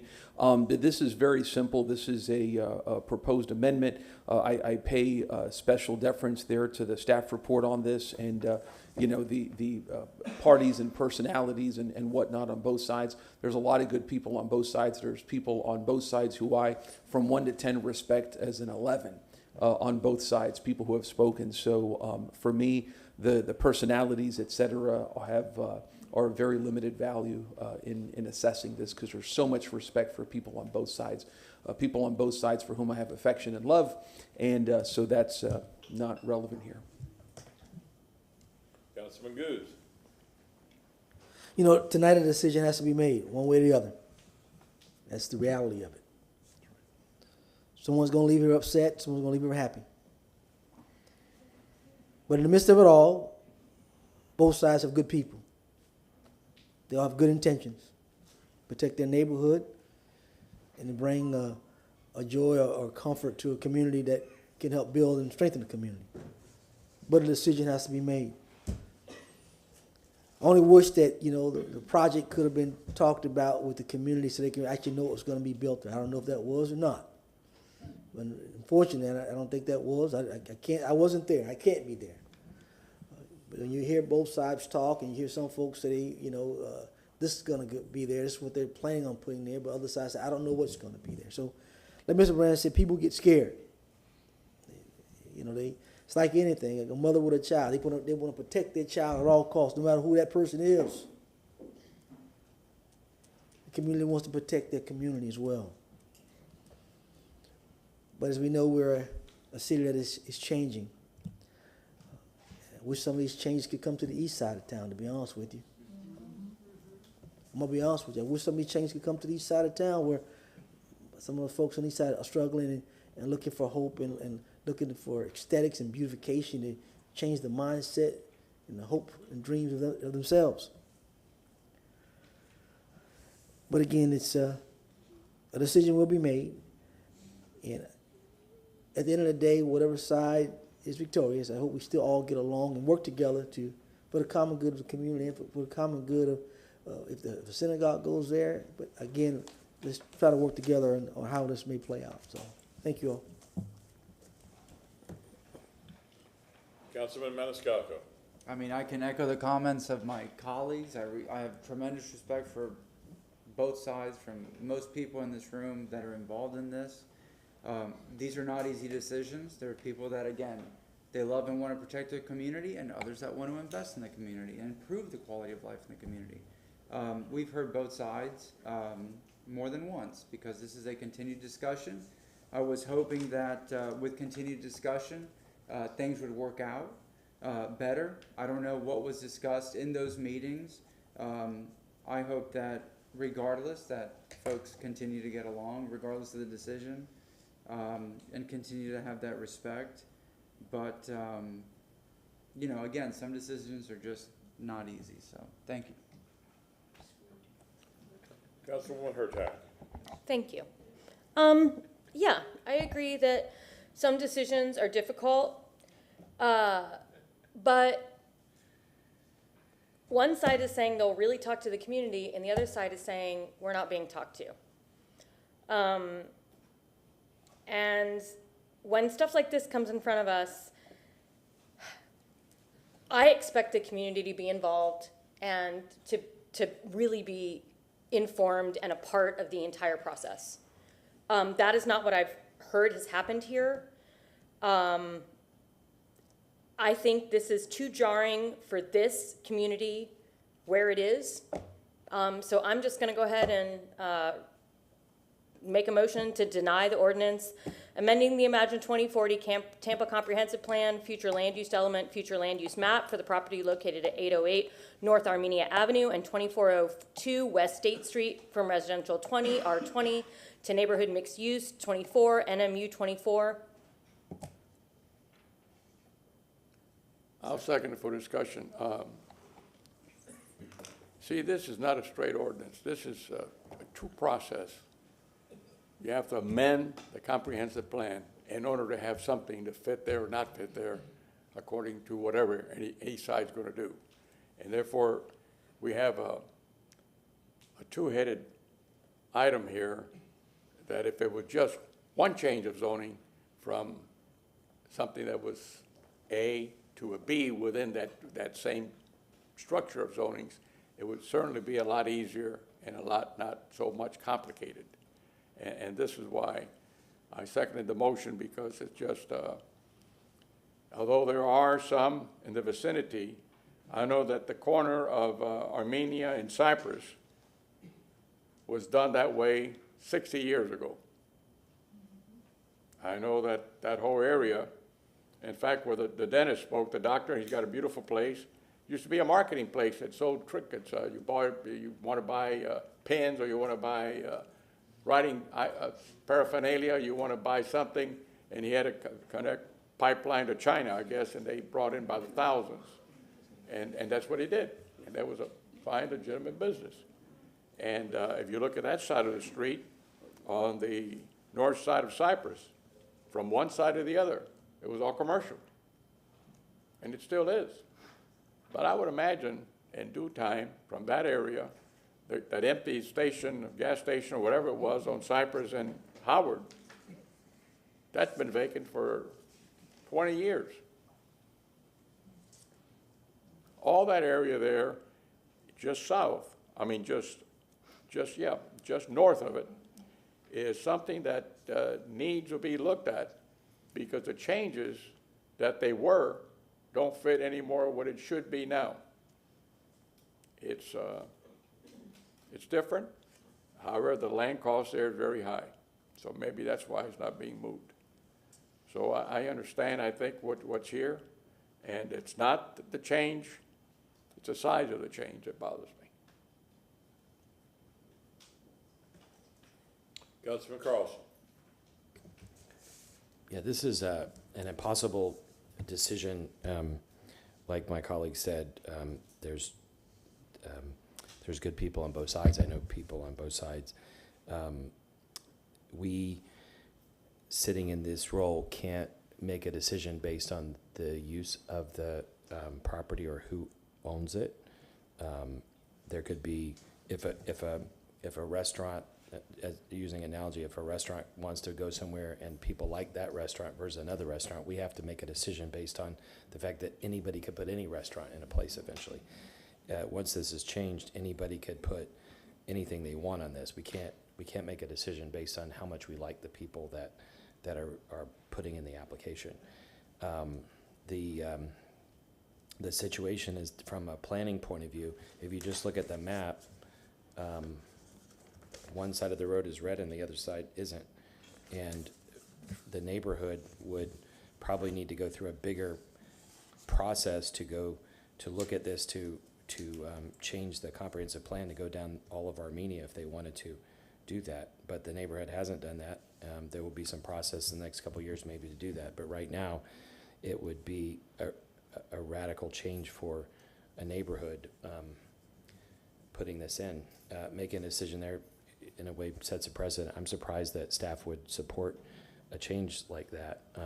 We have to make the best decision that's available for everyone. And in the context of this, it doesn't look like this is a proper use.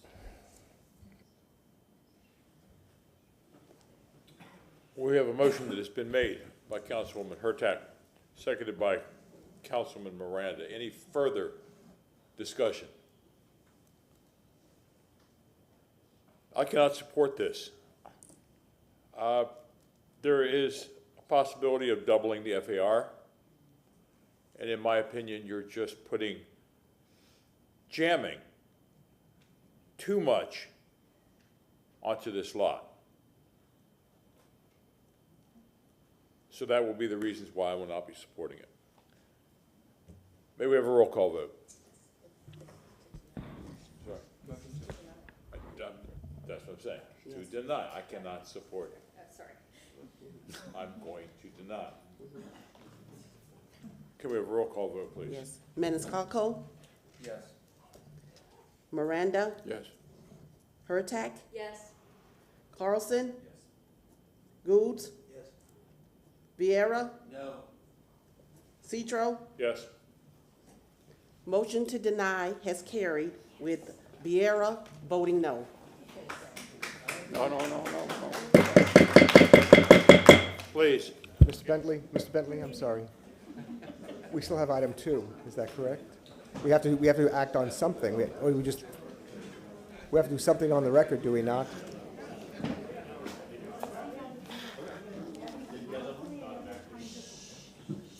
When we are exiting chambers, can we do it in a quiet manner, please?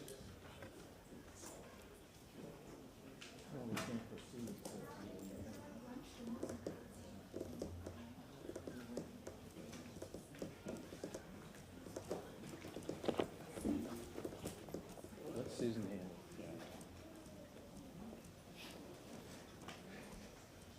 it. I'd like to go forward on item number 2, but Susan Johnson, Velez Legal Department, because the item number 2 is dependent on item number 1 being favorably acted upon by council. There's no need to hear item number 2 at this point. At this point, it's out of order. The proposal is not, would not be consistent with the comprehensive plan. Ms. Johnson-Velez, does it need to be withdrawn? Or removed from the agenda? I'm not withdrawing, but you don't have to act on it. Well, then we'll have to remove it from the agenda. That's fine. Move to remove it.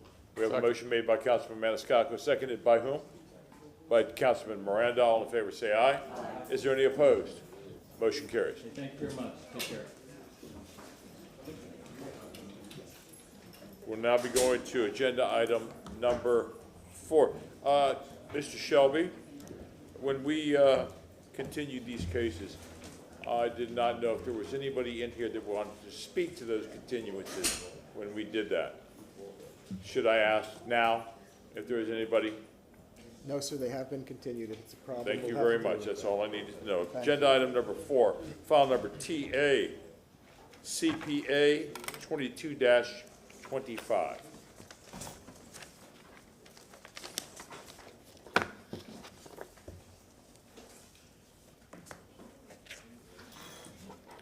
Good afternoon, Sam Thomas with your Planning Commission. This is TACPA 2225, located at 1236 Channelside Drive. This is a privately initiated amendment. It's small scale in size, approximately 0.67 acres, and the request is to go from heavy industrial to regional mixed use 100.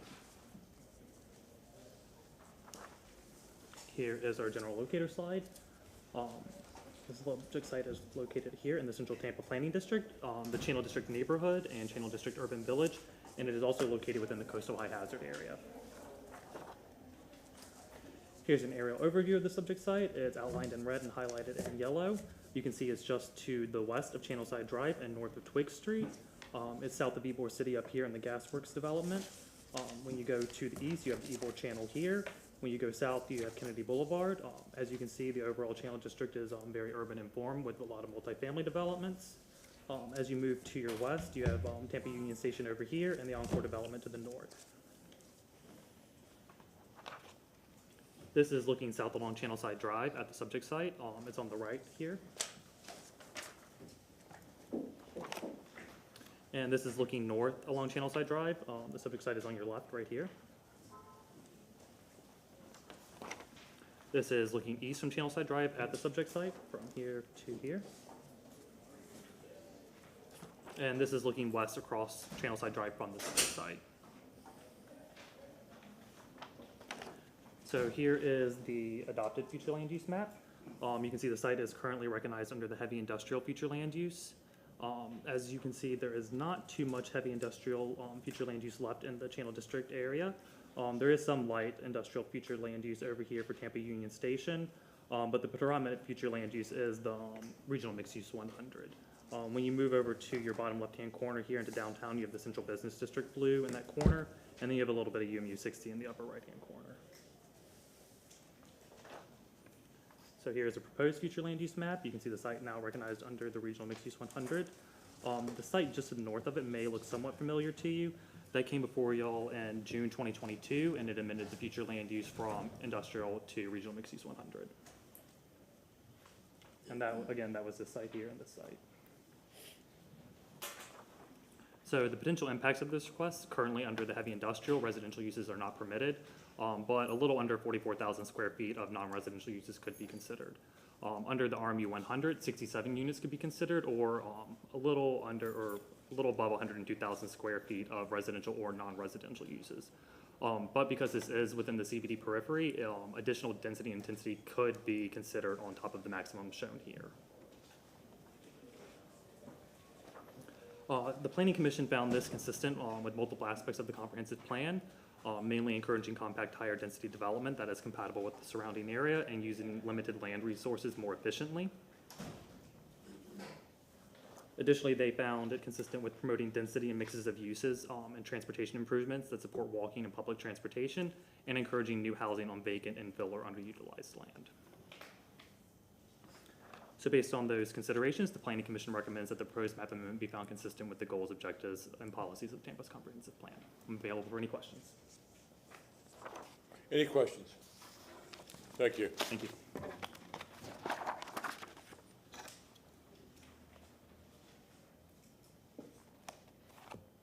Good evening, Council. Alex Shaler, 400 North Ashley Drive for the record. I did submit my PowerPoint in advance this time, so it should be pulled up on the screen.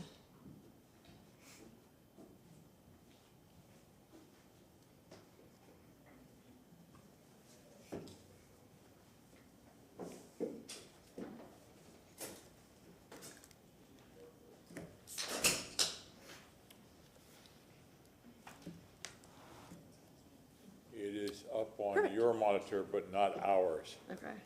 If I can change it from here. Thank you.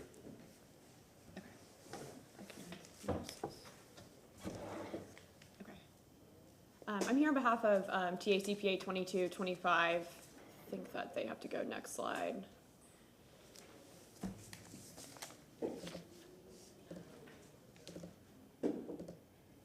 Next slide?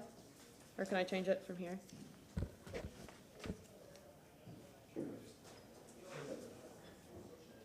Can I change the slide from here, or do you all have to do it? Okay. Use that one. Okay, thank you. Sam did a good job of setting up where this location is, so I'll try to be brief with this. This is at the northwest corner of Channelside Drive and Twig Street. The proposed request, as you can see on the left, this is what is adopted today. We're proposing RMU 100. I will note that not only is it adjacent to other RMU 100, as Sam mentioned and I'll allude to later, there's a lot of RMU 100 in the district as it stands today. And then the parcel that's left directly south, that's currently heavy industrial, there is a pending filed comprehensive plan amendment for that site, 1222 Channelside Drive. That is going to be heard on the cycle after this cycle, so that is currently filed as well. Sam went through the difference in the density, so I'll skip over this one. As you can see, I think this is a really, really great aerial and zoomed out view of the entire Channel District and the future land use designations within it. As you can see, this is one of the last remaining industrial parcels located west of the channel. Almost the entire district now is RMU 100, and as you can see the city's CBD district there as well. With it being one of the last remaining industrial parcels, I would like to note that industrial in the Channel District is inherently incompatible with all of the residential density. You're not going to come in today and put a manufacturing facility in the middle of the Channel District. It's no longer compatible. This is more of a granular representation of the prior slide. This is showing some precedent approvals for CPAs in the area. As you can see, the yellow arrows are pointing to a lot of the land around the subject site that have been changed from an industrial land use category to not only mixed use residential category or mixed use category, but specifically RMU 100. So that level of density that we're requesting tonight has been approved on all of these different sites in the surrounding vicinity of the subject site. And then this was mentioned by Sam as well. I would like to note this again. Directly north, it was the site of REZ 2285. This also had an accompanying land use amendment. Same exact request before you tonight. It was heavy industrial to RMU 100, and this was approved by this council back in the summer of last year, so relatively recently. One of the major components of successful high-density mixed-use development is the viability of available transit. And we think that the Channel District is a really great neighborhood for infill redevelopment and especially high-density development, given not only its proximity to the downtown core, but the ability to get there without using a car. So as you can see, the Tico streetcar line runs along Channelside. There's heart routes that run along Channelside. The Selman is just north. You have the Adamo Drive corridor, Tampa Union Station just west of the district there. We'd be remiss not to note coastal high hazard area. That's something that you all are very familiar with, and I think the points that we make pro-development in the coastal high hazard area are also familiar to you. And I just want to reiterate two of those points. The first one being that you cannot caveat or condition a land use change. That's something you can do in a rezoning. You can add securities and backstops and certain flood proofing standards, and all of that stuff can be added to a PD. Can't be added to a comp plan amendment. So this isn't necessarily the process for getting that granular. The second point is that while we feel that the coastal management section of the comprehensive plan is important and it has, its certain policies and objectives, it is one small section in a very, very, very large comprehensive plan. And we feel that there are many different supporting objectives and policies, and I'll run through those relatively quickly. The first one is being that this is located within the Channel District Urban Village. You all are really familiar with this policy about directing the greatest share of growth to the city's urban villages. A couple other different policies. This is referencing higher density development being compatible. Again, there's tons of high density development in the Channel District. Also encouraging infill development on underutilized sites, which I will elaborate on in just a minute, the utilization of this specific site. Some multifamily residential policies as well, which again, approving the RMU 100 would allow the introduction of residential onto this site. Areas that are predominantly already occupied by multifamily development, allowing other developments in the area to promote multi as well. And then Channelside Drive is a mixed-use corridor, so there's a host of objectives and policies supporting development along the mixed-use corridors, especially the conversion of non-residential as this site sits today. And then obviously the housing stock. We have 150 people moving to Tampa every single day. There are certain areas of the city that don't want those people in their neighborhood. I don't think the Channel District is one of them. So with that, encouraging housing on infill or underutilized land is typically well received in the Channel District. So while the comprehensive plan policies and objectives are supportive of this kind of request, so is the Channel District CRA plan. And I think this is a really, really good, this is a snapshot from the plan. This is a direct quote from this specific plan. And I think that it's a really, really good exemplification of where the district was and then where the district stands today. It notes that it's transitioning from an industrial area to urban mixed use neighborhood. As it notes, limited industrial uses and large and growing residential component, which we all know is very true of the Channel District. And then there's two subsections in section 6 of the Channel District CRA plan. The one on the left is what I had alluded to earlier. This is recognized, the specific site with you can see with the blue star. This is recognized as a parcel of land that is underutilized by the Channel District CRA. We're hoping to change that with this land use amendment. The second is more of a tabular summary of the future land use map I showed of the Channel District earlier. This was published in January of 2022, so some of this has definitely changed, but as it sat then, there was 150 acres of RMU 100 in the Channel District, and heavy industrial has, as you can see, reduced down to just 14 acres. As Sam mentioned, Planning Commission found this request consistent. That was back earlier in March. And with that, I am available for any questions that you might have. Thanks. Any questions? Does that conclude your presentation? It does, yes, thank you. Is there anyone in chambers that wishes to speak to agenda item number 4, file number TACPA 22-25? Do we have anyone online? Thank you very much. Second. We have a motion to close by Councilman Maniscalco, seconded by Councilman Goods. All in favor say aye. Aye. Is there any opposition? Motion passes. Councilman Carlson. Sir, I'd like to move item number 4, file number TACPA 22-25, ordinance being presented for first reading consideration, ordinance amending the Imagine 2040 Tampa Comprehensive Plan future land use map for the property located at 1236 Channelside Drive from heavy industrial HI to residential mixed use 100 RMU 100, providing for repeal of all ordinances of conflict, providing for effective date, providing for severability, providing effective date. We have a motion made by Councilman Carlson, seconded by Councilman Goods.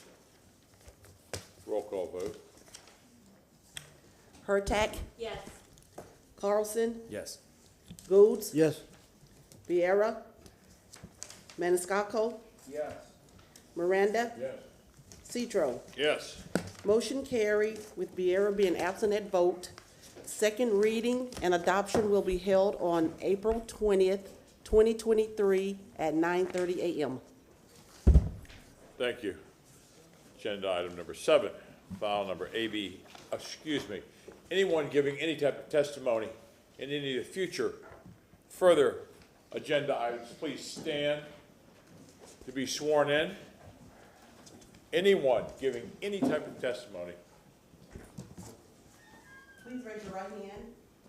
Do you swear or affirm the testimony you're about to give is the truth and nothing but the truth? I do. I hope the two people that just walked in were going to be sworn in, and the two following them. Please raise your right hand. Do you swear or affirm the testimony you're about to give is the truth and nothing but the truth? Thank you. Ms. Dodd, agenda item number 7, file number AB2-22-09. Thank you, Chairman Cedro and Council. LaShawn Dock, Development Coordination. And Council, this next item is a request for alcoholic beverage sales. This is for the project area known as the Heights. The applicant is Riverside Heights Holdings 2 LLC, being represented by Catherine Coyle. This request for alcoholic beverage sales is for a large venue category with beer, wine, liquor for consumption on premise, and for package sales, consumption off premise. And I think it's easier, let me show you the aerial of this area, just to show you the boundary. So the boundary is identified in the red, and just on this map to provide orientation. This is North Boulevard that's here along the western boundary. This is Florida Avenue, this is Tampa Street, and this is Palm Avenue that's located here. This is Ross, to the very northern boundary. So this property, this project was recently approved for a PDA. And that approval was given in 2021. That allows a mixture of uses on the site. This request is for, like I mentioned, that large venue classification to be located within that boundary identified on the site plan provided and on the map. Currently on the project area, there is an alcoholic beverage sales permit, which is active on the site. It is also for a large venue category, beer, wine, liquor, consumption on premise, and for package sales, consumption off premise also. So this request before you adds an additional 20,000 square feet of alcohol sales for restaurant uses, an additional 3,000 square feet for other uses, which is identified in the chart, which I will place on the Elmo for you now. And also, this modifies the hotel square footage by reducing the hotel square footage to 350 square feet from 6,000 square feet. And this would increase our other sales areas. So what I'm trying to do is put this up on the Elmo where you can see it. Let me zoom out a little bit. So within the site plan, they establish a alcoholic beverage sales schedule.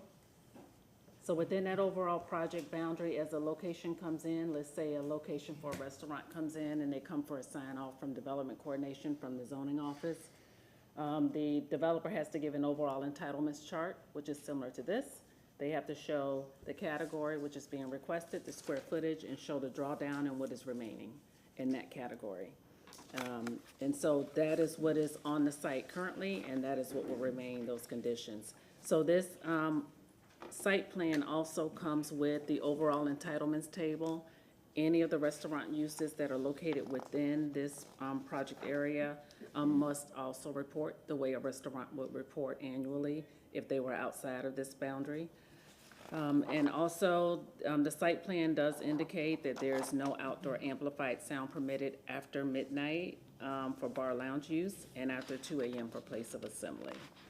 And I'd like to show you, let's go back on the aerial just to talk about the surrounding. So this is the site again that's here in red, and that is North Boulevard. You can see the PDA land use category that is there, the zoning, I'm sorry, the PDA zoning. And to the north, you have a mixture of the residential multifamily, along with some CG uses as you get to the east, along Highland and along Tampa in Florida. And I have photos of the site. So this is the south end of the site, just at the river looking south. This is also looking south if you're central. This is a view of central of the site. This is really at the top of the bridge on Boulevard, looking north, more central to the site, and then the eastern boundary is to the right side of the picture. That's further east on the site. Armature Works there. And this is heading east towards Tampa, and then this is the eastern boundary of the site. Also, I'd like to show the site plan that was submitted with this request, just so council can see. It, of course, was provided to council, but just for the public's benefit. So this is the site plan provided, and that identifies the boundary. So the sales area boundary is identified in the black outline on the site. Ms. Doc, can you leave that there? I'm going to be asked, with that, I'm going to be asking the petitioner some questions. Absolutely, yes. Thank you. Absolutely. So the DRC staff has reviewed the request. We find the request consistent. There are no site plan modifications required to be made between first and second reading. There are no waivers requested with this request. So with that, that concludes staff's presentation. I'm available if you have any questions. Any questions for Ms. Doc? Thank you. Thank you, and I'll leave that there. Petitioner. Good evening, council.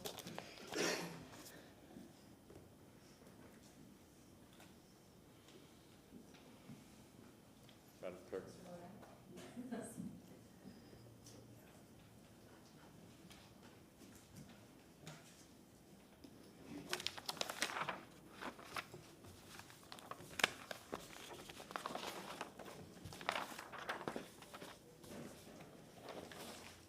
Good evening, council. My name is Catherine Coyle, Urban Planning Innovations, 5312 North Swanee Avenue, representing Riverside Heights. Here.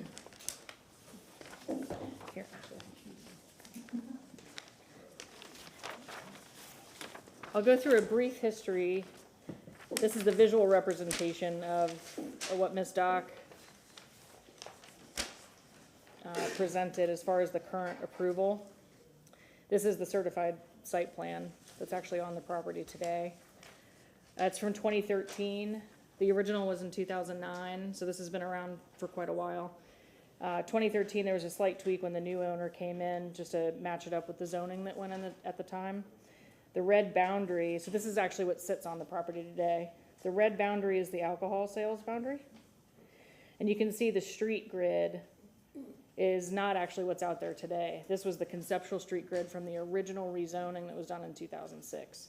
And it carried through to this 2013 plan because the plat hadn't been done at that time. This blue boundary that's shown is the outdoor sales area. As it was thought at the time, here's the Armature Works building at the time, the old Armature Works building. And this is the Waterworks building, which is now a Ulele. And then the Beck building, the old Beck building, which is 220, and Waterworks Park. Now on this approval, as Ms. Doc mentioned,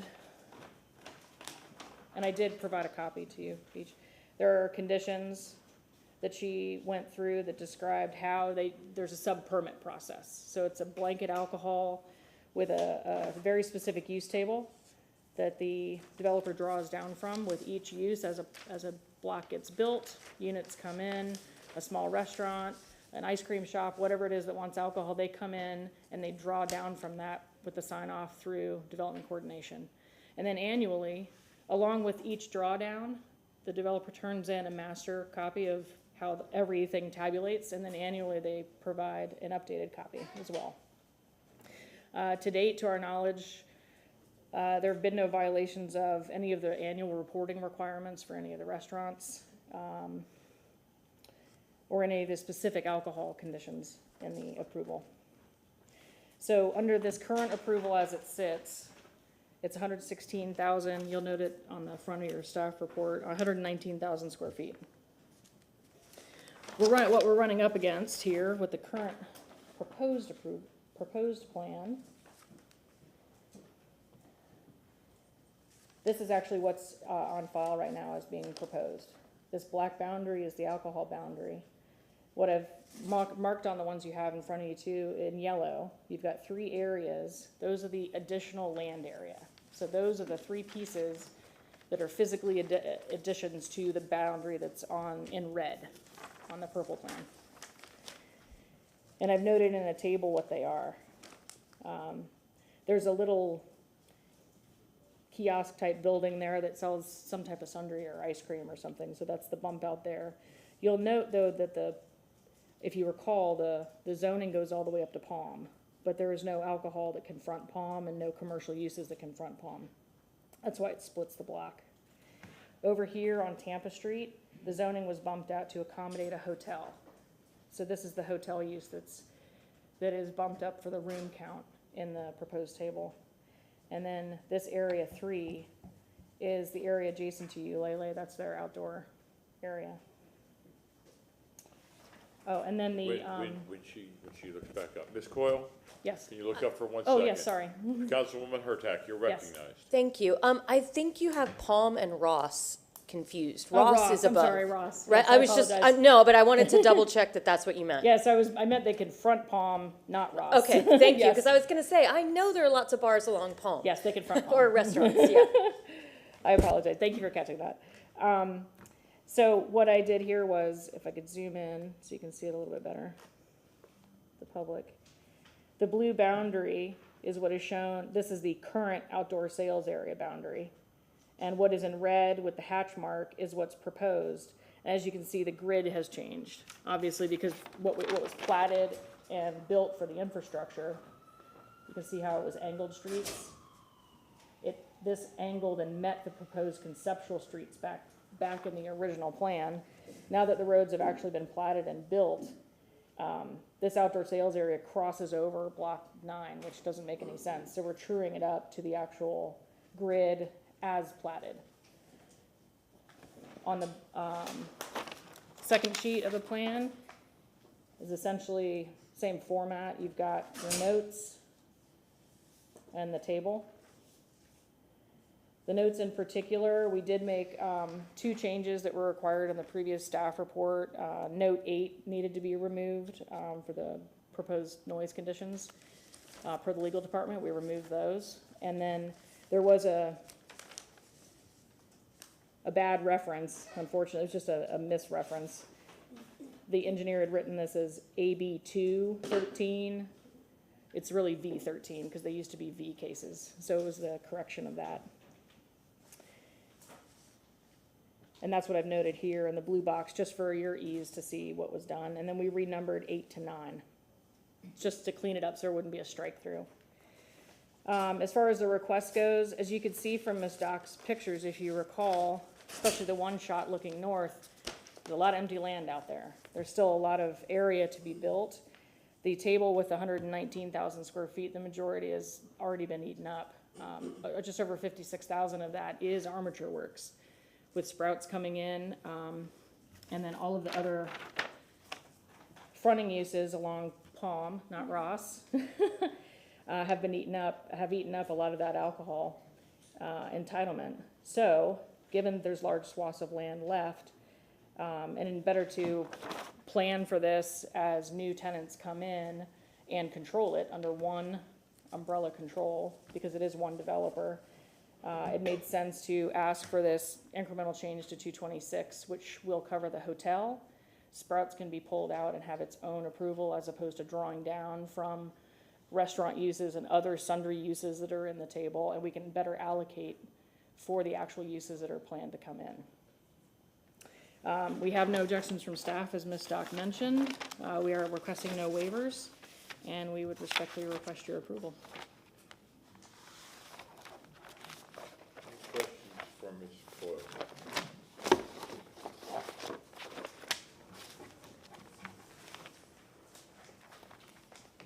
Then I will sit down. No, Ms. Coyle, I've got some questions. I've got just a couple questions. Okay. Please bear with me. I understand that this doubling the size to 226,000 square foot. Yeah, the plan is to prepare so that when people want to come in and purchase these properties or rent these properties, or that it's already going to be there. In the meantime, somebody wants to pull up in a pickup truck and sell beer out of a cooler. That could be okay. No, alcohol sales is not. And half these questions are going to be Yeah. rhetorical. It's not permitted within parking and loading areas, and those are designated parking areas now until they're built. People walking around with just an open container. Where's the liability going to go? Who is this umbrella under? Riverside Heights, Adam Harden, and Chaz Brock. They are the sole owners. I know this is a future use, but on your map, can you point out where the package store is going to be? Can I tell you where it's going to be? No, I Yeah. cannot. No.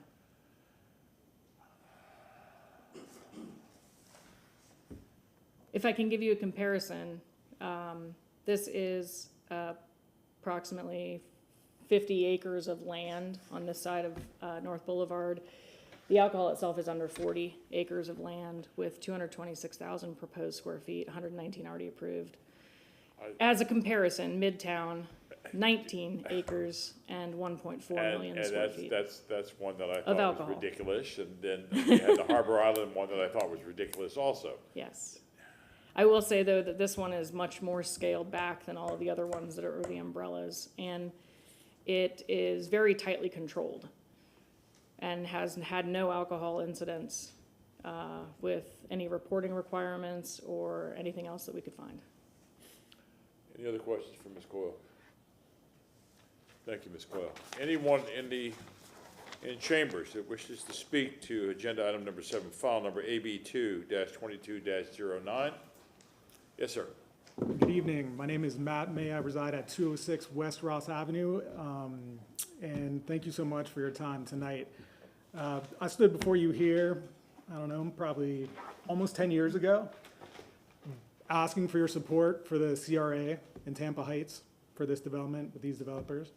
I stood before you here asking for the first alcohol approval for these developers. I'm here tonight to ask for you to not approve this monumental request for a crazy amount of alcohol square footage, basically because they haven't earned it.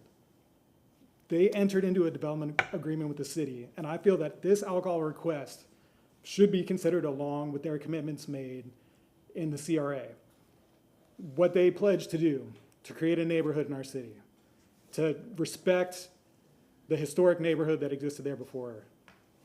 I've been there 15 years. My neighbors have been there for generations on the same property that faces this development. And unfortunately, we're 9 years into a 10-year development agreement. This project was supposed to be near complete. By my calculation, we're about 30% complete. Vacant land everywhere, right? One day it's a parking lot, one day it's apparently gonna be alcohol square footage. Not quite sure how that works. Acres and acres and acres of temporary parking, right?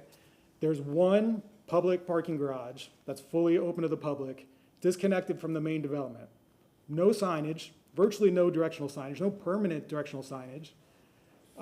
And worst of all, the developers are completely disengaged with the community until it comes to alcohol rezoning time or CRA modification time. And I find that to be totally unacceptable. For those of us that stood here before you in the city staff, economic development, the mayor at the time, trust us, You're not gonna have the problems like they had in South Tampa and South Howard.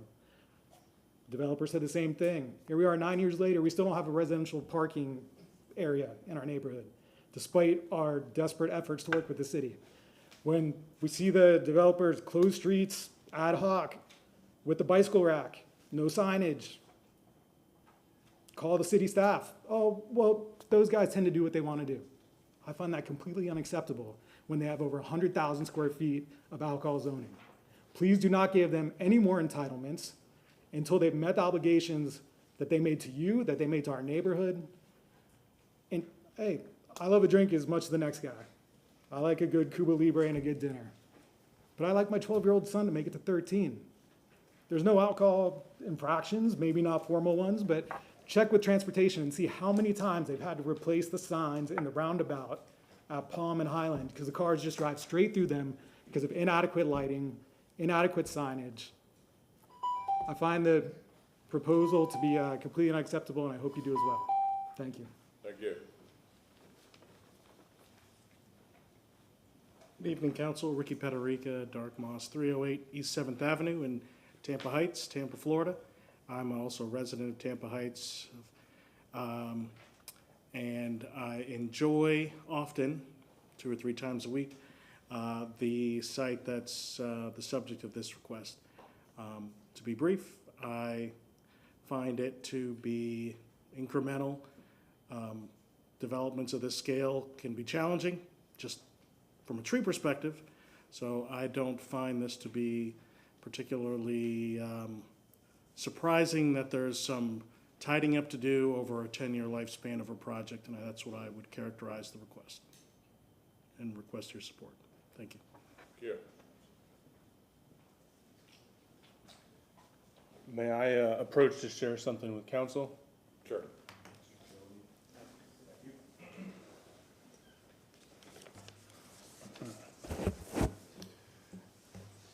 Thank you and good evening, council members. Thank you for your time. I'm Brian Seal, the Parliamentarian and Land Use Chair for the Tampa Heights Civic Association, and speaking on that organization's behalf. I live at 313 West Park Avenue, 3 blocks north of Armature Works. THCA opposes this AB2 application on 2 grounds. First, there are direct substantive issues with the application itself. Armature Works and the broader Heights development have been a major asset to this city and to the Tampa Heights neighborhood. This is not, though, a zero-sum debate about whether the Heights development can be only good or only bad. We also know there are trade-offs for living in urban versus rural areas, such as more traffic, noise, light, and such.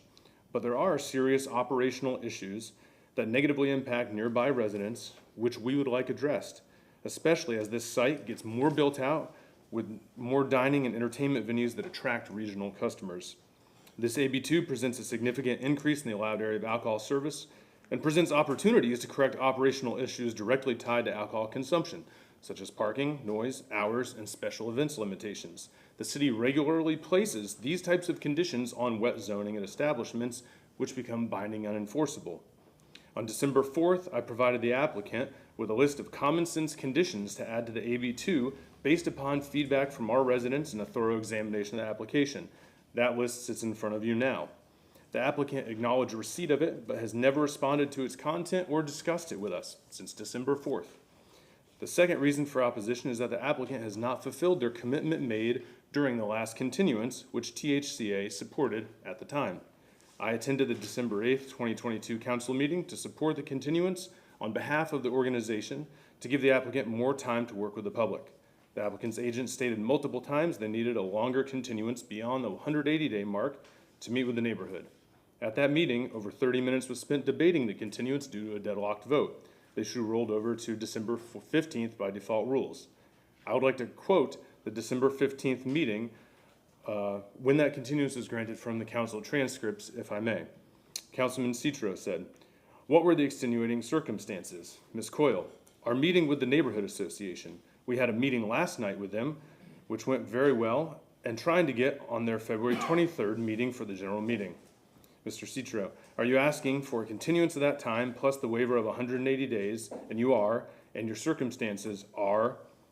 Ms. Coyle, out of our control under force majeure or extenuating circumstances. We do not control the calendars of the neighborhood associations or council's calendars.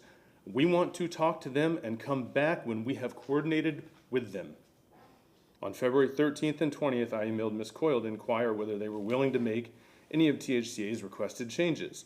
The only question responded to was a confirmation of tonight's date. The applicant has not met with nor hosted any additional public outreach for residents of Tampa Heights or Ridgewood Park between the continuance and tonight. Meanwhile, they appear to have worked with city staff on revisions. 2 days ago, I found the staff report from March 16th uploaded to Excella. No one has shared this with the organization or been able to review it with us. This applicant was given 98 additional days to conduct further public outreach. Will Mr. council hold Seal? them accountable? Thank you. Thank you. Anyone else in chambers that wishes to speak to this? Ms. Coyle, you have rebuttal. Thank you, council. I believe this is in your record, but I'll go ahead and submit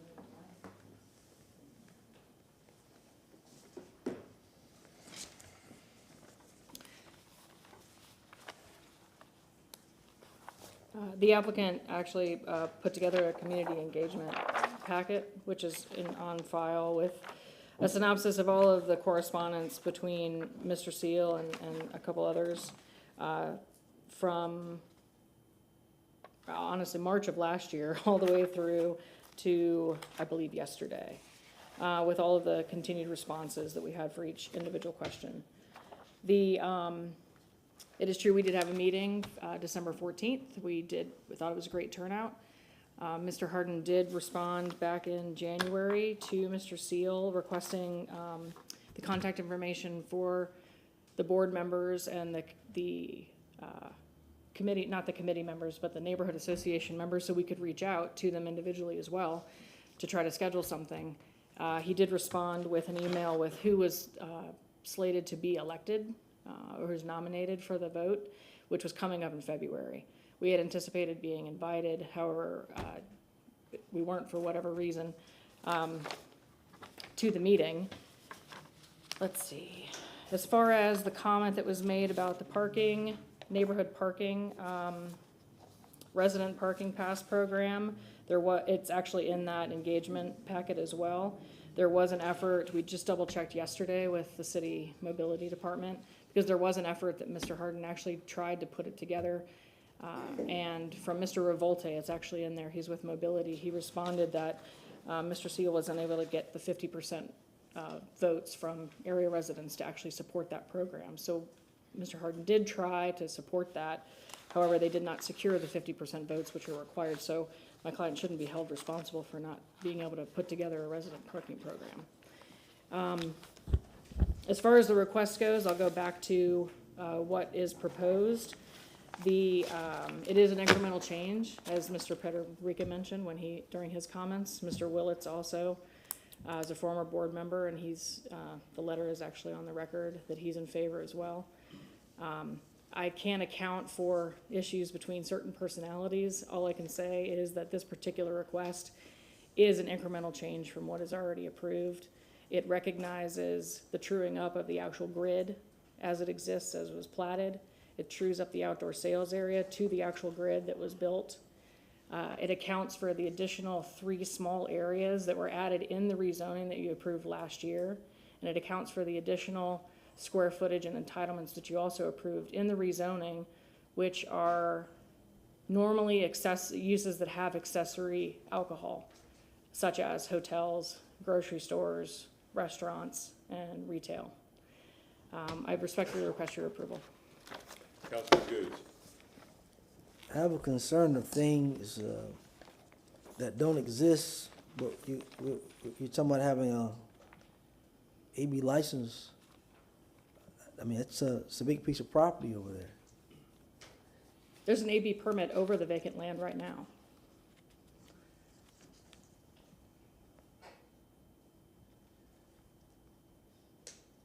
Geographically, it's not changing with the exception of the 3 small pieces that are marked in yellow that were added in the rezoning.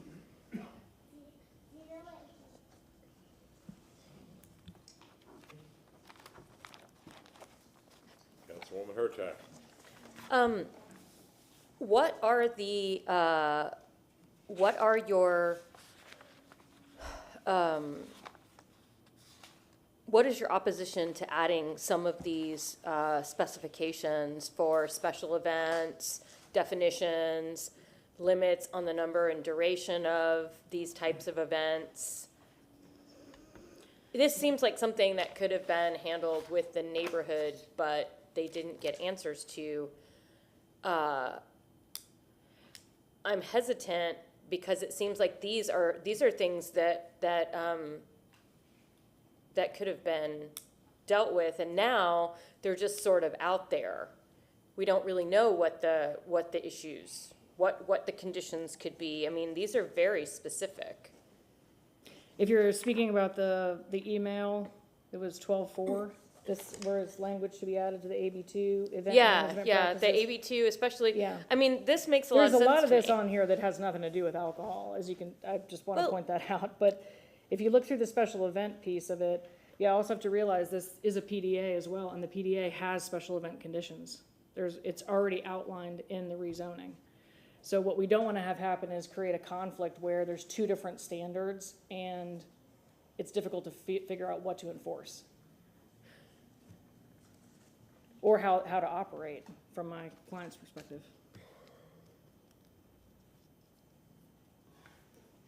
I mean, these seem pretty reasonable. Create a new definition of a special event. Small would be attendance under 750, large is anything over 750. The only thing I would add to that is that it's not typical that you would create definitions for uses and outline them and add that type of thing in a single zoning. This is the same instance, the exact same example as what we were trying to do with the noise that the legal department told us we couldn't do. We were trying to add defined conditions for noise that didn't apply in this area to this specific case. And we were told we could not do that because legally it is just this case. So again, it's creating uses and creating definitions when it only applies to one particular thing. You can certainly ask the legal department, but it seems the same to me, that it would not be the normal place to do that. It would be a code amendment to do that.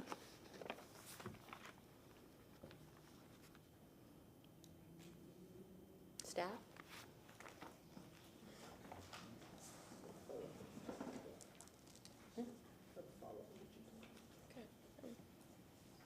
Ms. Velez, just the person who can ask the question. So, yeah, putting some conditions on, I mean, I know it says here that the noise, they took out the noise condition. Can you explain why they had to?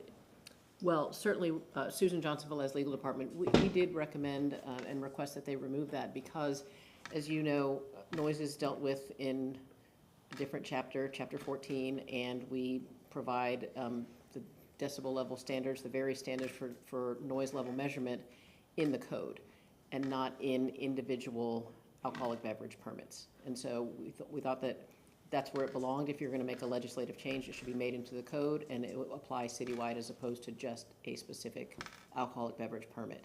Unfortunately, I don't have a copy, and I don't know that staff has been provided a copy of the proposed conditions that Mr. Seal has provided to you. So, having not had the benefit of looking at them, I can't really speak to the specifics of it. But council certainly can add conditions or modify conditions in the alcoholic beverage special use permit if you feel those are essential to your decision. So you're saying we can add, Certainly. but you just said we can't. The noise condition is what I was Oh, talking about, not the. And Okay. I don't know what the specifics are that were proposed, or that are included in Mr. Seal's, and I certainly don't want to be put on the pressure to read this No, this evening, but yeah. I completely understand. I'm just,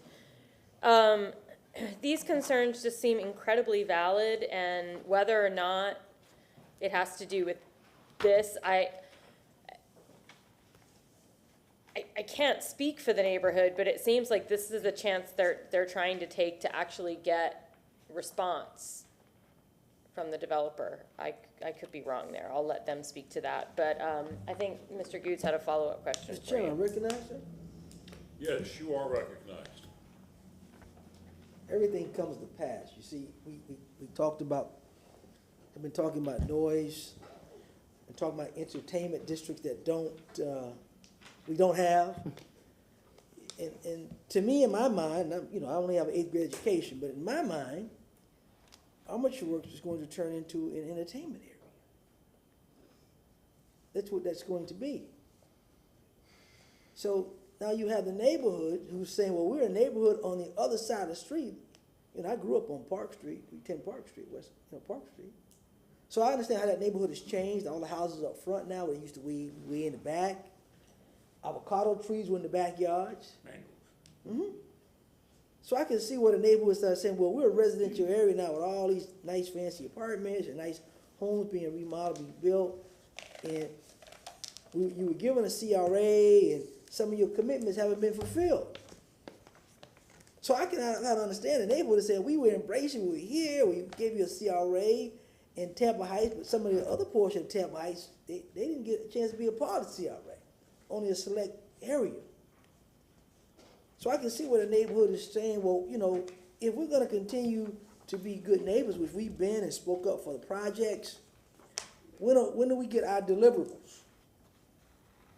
When do we get our deliverables? And that's why I question about all the alcohol in my mind says, Armature Works, and my colleague before, Mr. Carlson, right, is talk about an entertainment. And to me, this is what this is going to turn into. When you talk about multitude of restaurants and bars and things like that, that's an entertainment district. And something we're working on. I think Ms. Velez is correct. I think something we're working on, because this is what this pretty much is going to be with this much alcohol there. Okay, what you say, you can flip it however you want to flip it. But I think you have to look at some of the conditions that the neighborhoods want when you're talking about approving more and giving deliverables. And I think the community is right. They haven't been given all their deliverables yet. So I'm kind of hesitant right now. Councilman Miranda. I'm just going to back and trying to remember what happened years ago. Excuse me, attorney. Oh, Susan, she wanted you still. I'm just going back years ago, and I believe at one time, wasn't this whole area wet zone? The whole area? The whole area of the Heights, there is an alcoholic beverage permit from 2013 that does cover this area. So what this it's only allows 119,000 square feet of alcoholic beverage sales square footage. This application seeks to increase that to 226,000 square feet. So it's seeking to increase the amount of square footage for alcoholic beverage So this sales. is outside of the original area that was zoned, all of it? No, it's still It's within the same footprint. It's just increasing the square footage available for alcoholic beverage sales. Thank you. You're welcome. And just to clarify, it's the same footprint with the hotel and addition and Ulele's outdoor area and the little notch at the top. I remember it was dry, all of it, and then it was here and there alcohol, and then all of it went alcohol. Back in whatever you said, 2013 or whatever. Yeah, the original was 2009. Yeah, 2013 was just an update to it when the new owner came in. But it really didn't change much at that point. That's why it still has the old graphic for the old street grid. And the only thing I would counter also is that as far as with the agreement, CRA, development agreement, everything else, and I totally hear you, the neighborhood expecting the improvements. My client, any developer can't necessarily be held to what happens in the market. But I can say, having been the original planner on this from 2005 on, it was a wasteland for a very long time before this developer came in. And he's actually done at least half of it. And there are plans in right now for incremental approval for the second phase of the apartments and for the hotel. So there are more buildings coming, and as he builds them out, that's why he's asking for this incremental change. If he were here asking for 1.4 million square feet of alcohol like Midtown got, it'd be a different question altogether, I think. But given that how this is over almost 40 acres of land, it's spread out. It's not as concentrated. Thank you. Any other questions? Councilwoman Hurtak. Ms. Johnson Velez.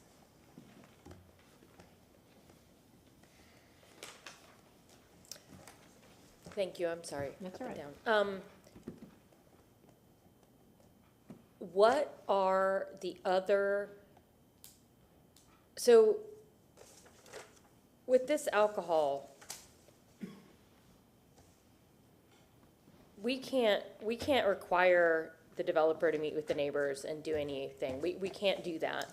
But the future stuff is coming in the pipeline, is this, I was not here for this total redevelopment. Is this one of those PDAs where everything is just being done without having to come back to us, or does it have to come back to us? So I'm gonna ask staff to maybe respond to that. Thank you, Council LaShawn, Dock Development Coordination. So currently, the zoning on the property is a PDA, and as it is a phased development. So for each phase of development, the developer submits in for incremental site plan review. And that is where they submit a detailed site plan for review and approval. It must be consistent with the overall PDA, so each time it is submitted incrementally, they provide a table which does a drawdown from the original entitlements granted in the PDA. So But this is one that comes incrementally. It is reviewed administratively. It doesn't come back to council because you would have seen the original PDA. That was my question. So there's no real other way for us to hold the developer accountable for looking into any of this? Okay.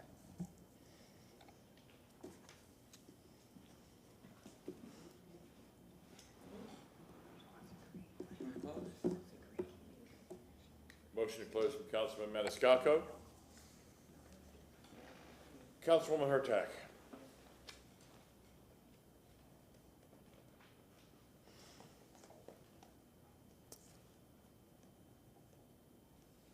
Ms. Coyle, Yes, ma'am. there is no way that this could be discussed and tried to figure out between the developer and the neighbors? At this point, I believe we just would like to request the vote. Okay. Motion to close by Councilman Maniscalco, seconded by Councilman Vieira. All in favor, say aye. Aye. Is there any opposed? Motion passes. Councilman Vieira.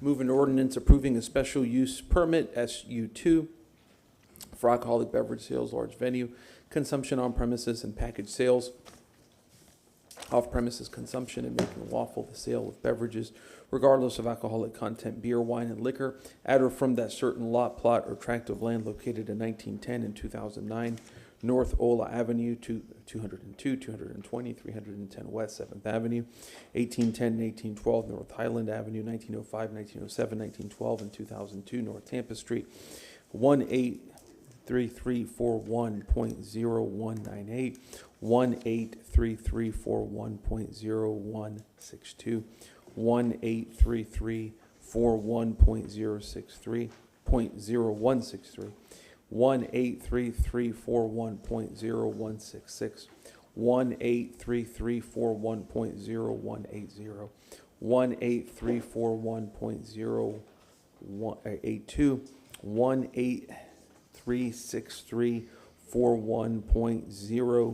183341.0186, 183341.0188, 183341.0190,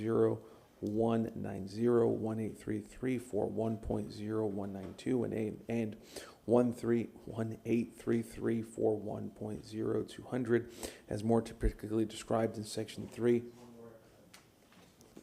Which, no. Not on the ordinance. You're looking at the top. Yeah. Thank God, okay. As more particularly described in section 3, providing that all ordinances or parts of ordinances in conflict or repealing ordinance number 201-64, providing an effective date. Second. We have a motion made by Councilman Vieira, seconded by Councilman Maniscalco. Any further discussion? Councilwoman Hurtak. I don't have a problem with the square footage being increased at all. My concern is that the neighborhood hasn't felt like it's been heard. And I feel like this is the only space they feel like they can be heard. I would love for the petitioner to say, absolutely, after this, we will certainly get together, we will work with the neighborhood and try to solve these problems. I don't know if that can be done at the CRA level, but those are my concerns about approving this. It doesn't have anything to do with the square footage. Councilman Vieira. Obviously, very community-minded concerns by Councilwoman Hurtak. I wonder if we could, and I don't want to open up a can of worms, but I mean, there is first and second reading, maybe ask the petitioner if they would be willing to do that between first and second reading to address those concerns, just putting it out there. We'd have to open up the Yeah, public hearing. that's what I'm saying. Yeah, I mean, if y'all want to, she's standing up, So so we'll make a all. motion. Yeah. Make a motion to open the public hearing. Motion to open the public hearing by Councilwoman Hurtak, seconded by Councilman Maniscalco. All in favor, say aye. Aye. Any opposed? Motion carries. I forgot about second reading. So would you be willing to talk to the neighborhood about this list of concerns between first and second reading? Obviously, Catherine Coyle, for the record, I can't commit that my client will speak to them, but I will make every effort to make that happen from my perspective.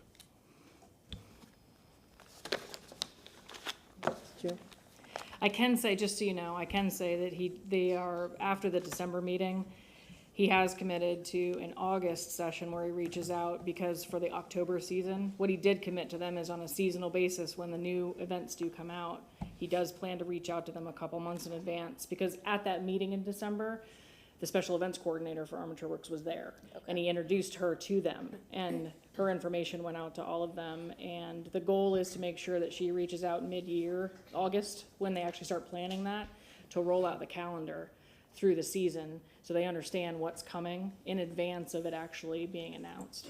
That I know is gonna happen. Okay, because here, one of the issues is designating an Armature Works staff point of contact for neighbors to contact.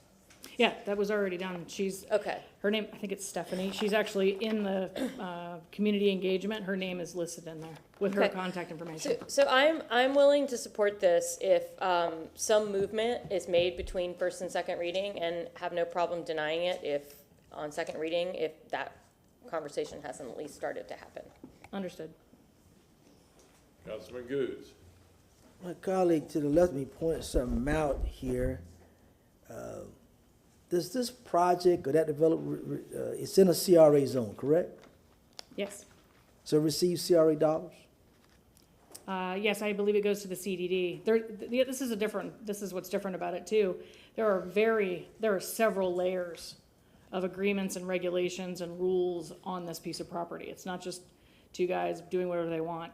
There's the PDA, the alcohol, the CRA agreement with them that feeds the CDD, Community Development District, which does the special assessments, which maintains the roadways and all the utilities and infrastructure. And there's a very large development agreement as well that controls everything. And it's in partnership with the city.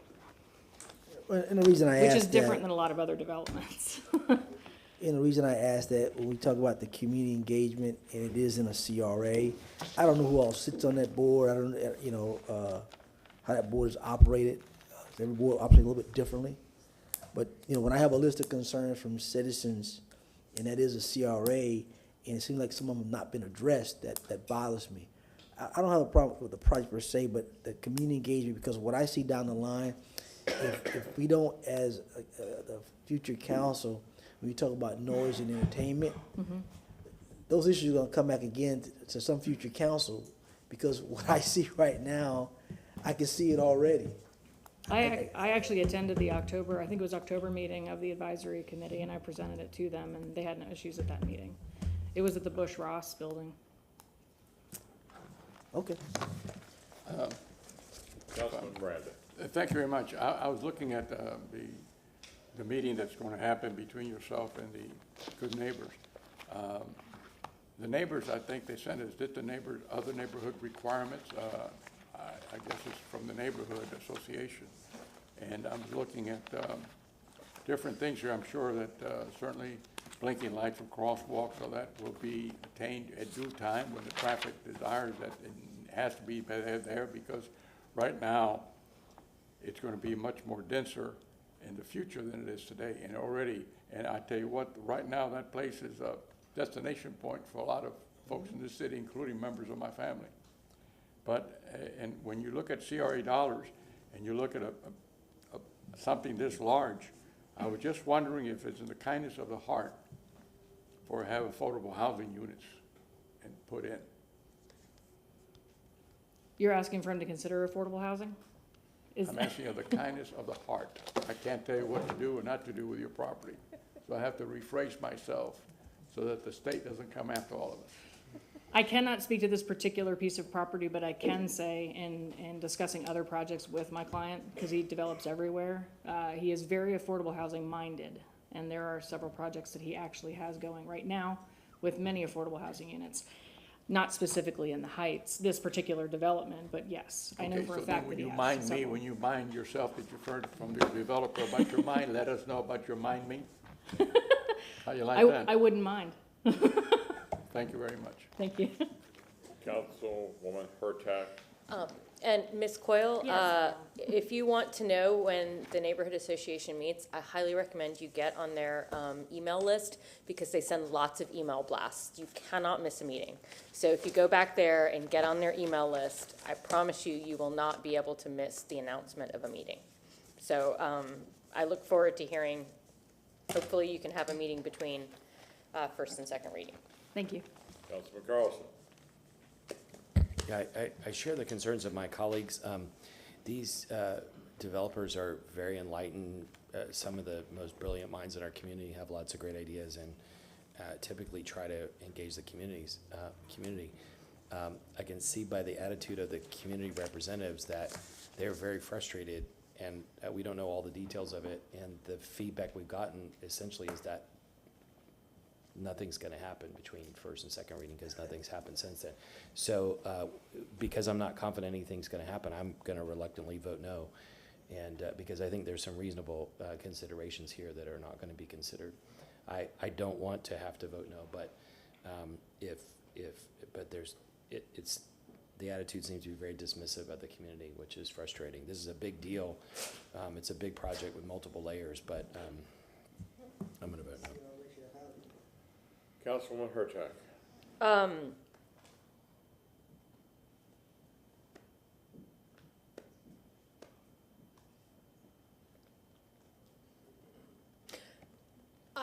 Can I ask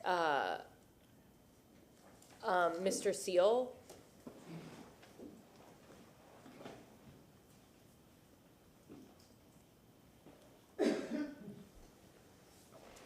Yes, Do you Councilwoman. think a meeting between first and second reading would be beneficial or happen? I guess it just would be an assumption, if it may or may not. I can go by standing in front of this council 3 months ago when that was asked to happen and didn't happen. Again, there's a debate on how good or bad the communication between it was. I would say that as a group of citizens, many of whom the most active in this community have young children that they sometimes have to bring along to public meetings and are most affected by some of the loud noise issues that go on there, it's difficult to be engaged in the community and attend many scores of meetings and keep up with community engagement the way that a for-profit individual applicant does. So that being said, we do have monthly board meetings. We have monthly general meetings. We just shifted from Thursdays to Wednesdays to accommodate council meetings on Thursdays. However, the time, location, all that has been set in stone for a very long time. It's not hard to find us. In terms of confidence, I would conjecture that I have a pretty low feeling of confidence that any accommodations will be made in between first and second reading, partially because there's a range of feelings between residents on this case. I personally can tell you, I don't have a problem with the square footage contained within here. I don't have a problem with the border changes. It's not that this development is all good or all bad. It's in the details and the nuances of how this is operationally done. And so that's what we're trying to get into a deeper discussion about and have asked for, and it hasn't occurred. since we first learned about this, at the first public notice in advance of either the August, September, October hearing, whenever that first hearing was. We've been trying since then to dial into the details. So I'll leave it at that. Thank you. Thank you. If I could, only in rebuttal. And I'll give you time for Okay. rebuttal, Ms. Coyle. I was planning on doing Yeah, no that, worries. Ms. Coyle. Councilman Goode. You know, that's why you have 7 people up here, different ideas, and people go to talk and a light goes on. My concern with the project, I think it has some great points, but also some community concerns. And for me, this being in a CRA, and our CRA has set 30% to housing, in the future, I think we need to make sure that that's being upheld with this project, period. Because 30% was said to be done in all CRAs regardless, all CRAs. And so going forward, you know, this may go tonight, but going forward with this particular huge project over there, it's already been mandated 30%, so 30% needs to be mandated and watched by the CRA board and this council to make sure that is being implemented, period. So I just want to put that message out there, Ms. Coyle, that your developers know. I may not be here, but I can be behind that podium right there, still raising hell about 30%, because 30% has been said to be in all projects, especially in CRAs. Thank you. Mr. Shelby. I'm just curious if you want to ask staff about, because there is a development agreement that's associated with this, if I understand that. Is that what controls, or is there something other than? The development agreement controls, yes, and And there's no affordable housing provision in the development agreement that's adopted.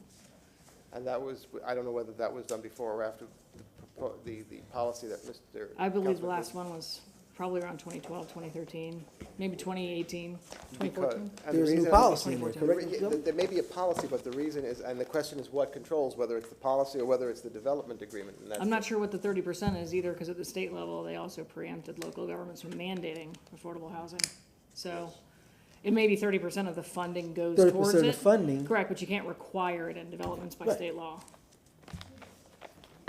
And, I'm sorry, and just one other council, just for council's, a reminder that within your staff report is section 129, the general standards, and it does include some things that council can consider relative to what's being asked, and one of them is the control of potentially adverse effects generally. And again, that's available for your review in the staff reports. The criteria, that is. Ms. Coyle, would you like rebuttal time now? Yes, Catherine Coyle for the record. The only thing that I would rebut is, in fairness to my client, Mr. Seal did make it sound like there's been very little contact and no attendance to any meetings, and we were invited to meetings in 2022, which we did attend. I personally had expected to see an invite come through because it came through the last time. We did attend in October, and then we were planned to attend in November. Unfortunately, I had a family health emergency, so I was not able to attend, but I did send, and it's in that engagement packet, full detailed responses to all the questions that I had received prior to from Mr. Seal. So each time we've gotten detailed questions prior to that last continuance, we've responded to every single thing related to the plan, identifying what we were trying to do. That's really all I have to say, but I'm certainly gonna talk to my client about reaching out between first and second reading if you're so inclined to approve. Councilwoman Hurtak. But wasn't your point for the continuance to reach out to the community? There was engagement between, it's in the packet, there's correspondence between Mr. Harden and Mr. Seal and other members. After December 15th? Correct. And then we were also waiting for the new election to happen, and he has been in contact with the new president, Mr. Matt Sink, I believe his name is. Move close. Second.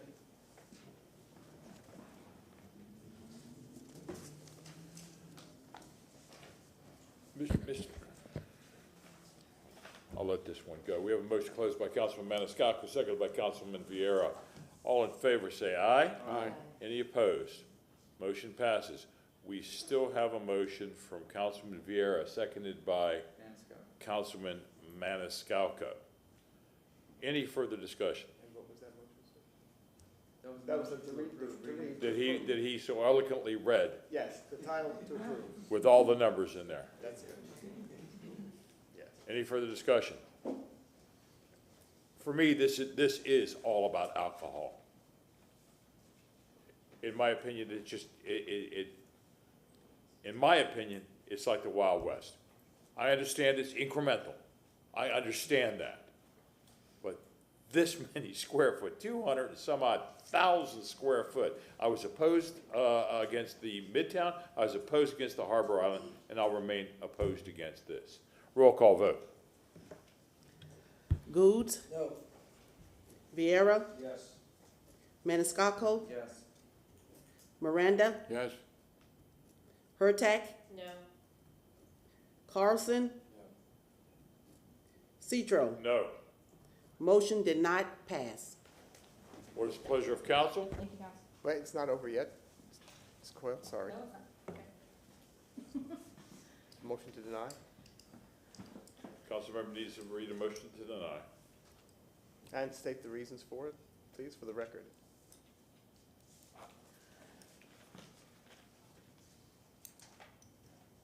And frankly, I would direct your attention to General Standards of 29-129. I'd ask that you reference that in your decision. And as to the adverse impacts or adverse effects that are not able to be addressed as a result of your decisions and your findings of fact.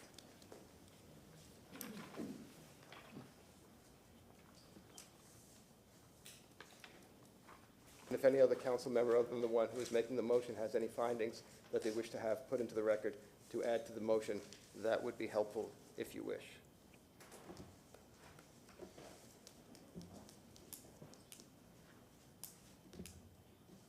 And if you need to have that staff report in front of you, I can have that printed off if that's necessary.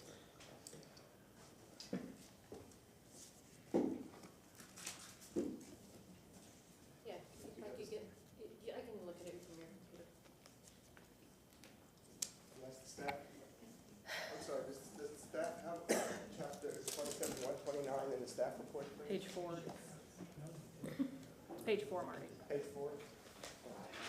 I have it up on the screen.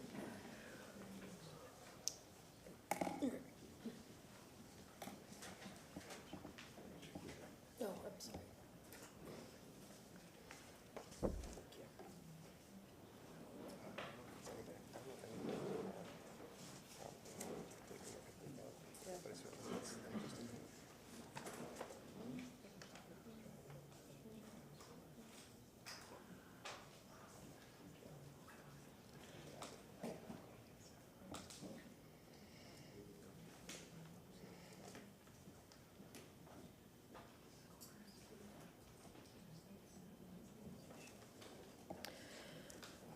I move to deny an ordinance approving a special use permit SU2 for alcoholic beverage sales, large venue consumption on premises, and package sales off premises consumption, and making lawful the sale of beverages regardless of alcohol content, beer, wine, and liquor at or from that certain lot, plat, or tract of land located at 1910 and 2009 North Ola Avenue, 202, 220, and 310 West 7th Avenue, 1810 and 1812 North Highland Avenue, 1505, 1507, 1905, 1907, 1912, and 2002 North Tampa Street, 183341.0198, 183341.0162, 1388, 183341.0163,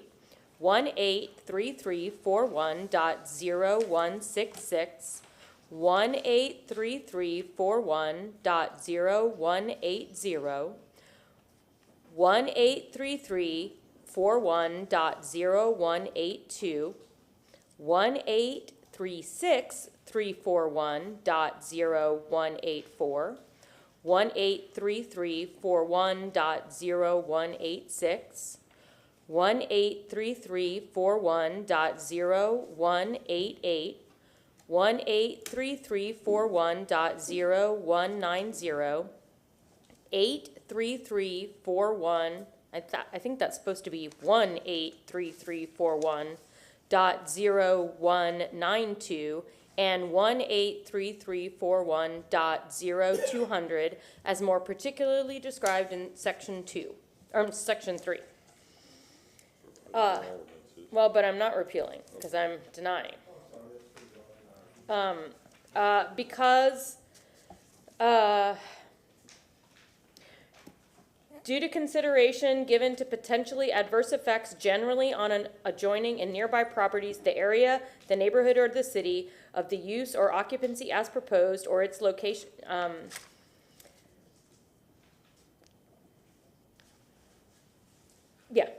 proposed, that's what I'll say. And do you want to make any findings with regard to what you've heard in the record or concerns that you have? My concerns are, again, the adverse effects on adjoining and nearby properties and locations, including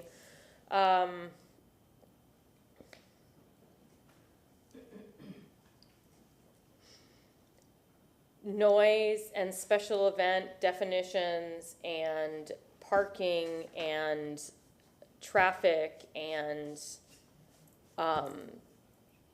issues the neighborhood is already having. We have a motion made by Councilwoman Hurtak, seconded by Councilman Carlson. Any further discussion? Mr. Shelby? Yeah, well, I believe Councilwoman Hurtak was going to want to be recognized, but that is in relation to the proposal that you have before you with relation to the sale and consumption of alcohol as it's been proposed. Is the concern is related to what you mentioned? Yes, because it's due to consideration to the potentially adverse effects on adjoining or nearby properties and areas. Yes, so that's why I specifically chose that. And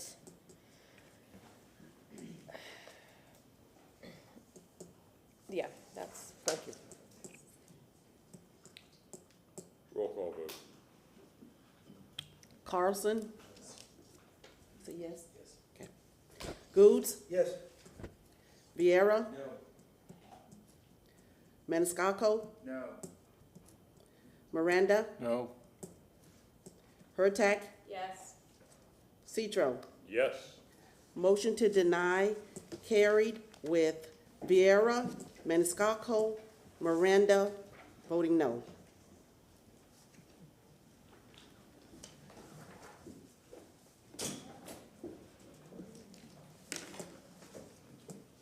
Agenda item number 8, file number AB 2-23-04.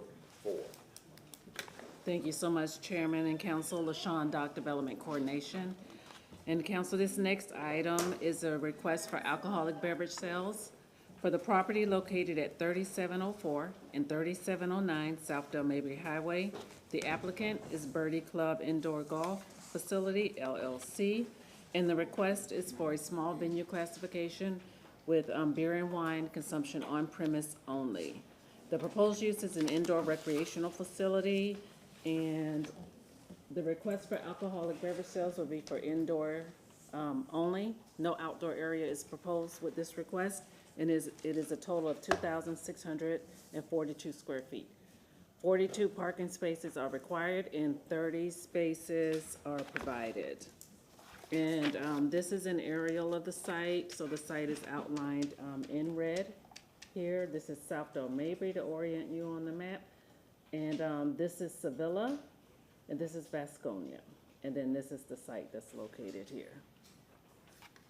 So within the site itself, I'll show you in some site photos. The applicant, what I've included in the staff report on page 2, has stated that there is an existing circumstance that makes it impractical to provide a sidewalk on the site. Normally when you come in for development and you provide, and you pull a permit, you're required to put a sidewalk on the site. So I'll show you photos of the southern end. This is that portion of the site, which is requested by the applicant to not provide a sidewalk for. If it is council's decision to approve, then that would be something that they would add as a, note on the site plan between first and second reading. First, let me discuss the site itself and what's surrounding it. So this is Del Mabry Highway. You see the commercial general zoning that's located along Del Mabry. You have your residential that's further west on the site, and then you have residential single-family RS50 to the east on the east side of Del Mabry. This is the site plan as submitted. So this is Del Mabry Highway. This is Vasconia. This is the site, which is a part of a center.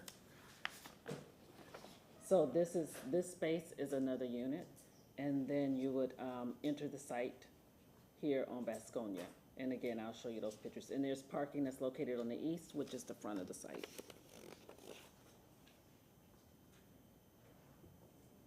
So that's the location there on South Del Mabry. This is another view, so this shows that angle looking south. This is on Vasconia, and this is the back end of the property, or the west side of the property. So you'll see here that there is no sidewalk that currently exists there. And this is a view, this is if you're looking west on Vasconia. So this is north of the site. And this is west of the site on Vasconia. This is south of the site at the corner of Vasconia, and this is South Del Mabry. And that's the view looking south. And this is looking north on Del Mabry. This is north of the site at the corner of Sevilla. And then this is east of the site across Del Mabry.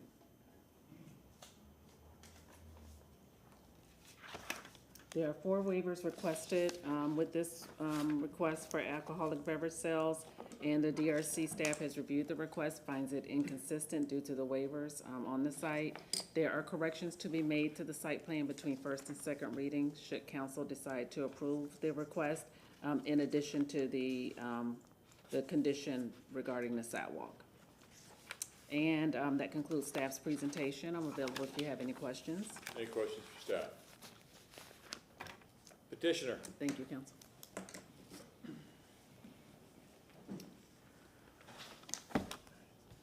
Good evening, council. My name is Colin Rice of the law firm of Older Lundy, joined by my colleague Liz Keller, 1000 West Cass Street, Tampa, Florida 33606. We're joined tonight by Adrian and Maria Martinez, owners of Birdie Club, which will be South Tampa's first indoor golf simulation experience. We're excited about this. We think it'll be a great addition to the community. So to orient you, as LaShawn had stated, we are with direct frontage on South Del Mabry Highway between Vasconia and Sevilla. And what we're requesting tonight is a special use 2 permit for small venue, beer, wine, consumption on premises only, no package sales. Proposed use is private recreation facility indoor.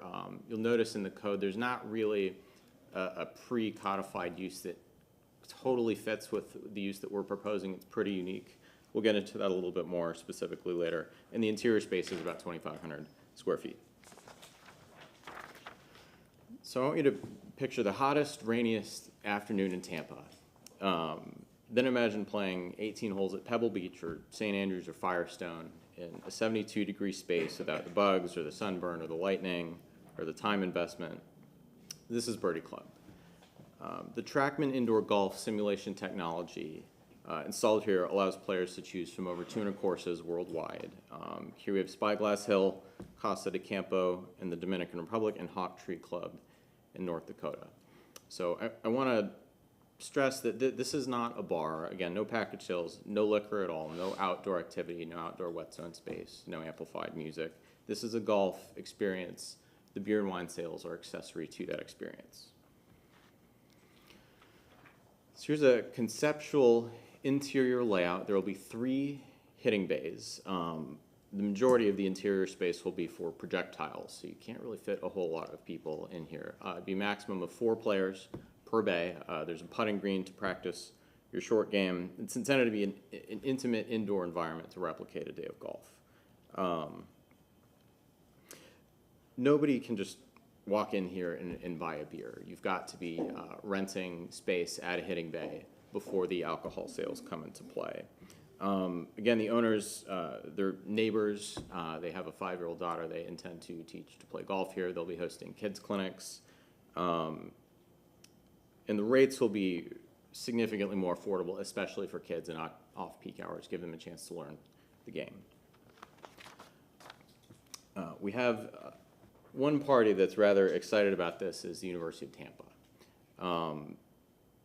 Want to highlight a few points from this letter of support endorsed by both the women's and men's golf teams and the athletic director.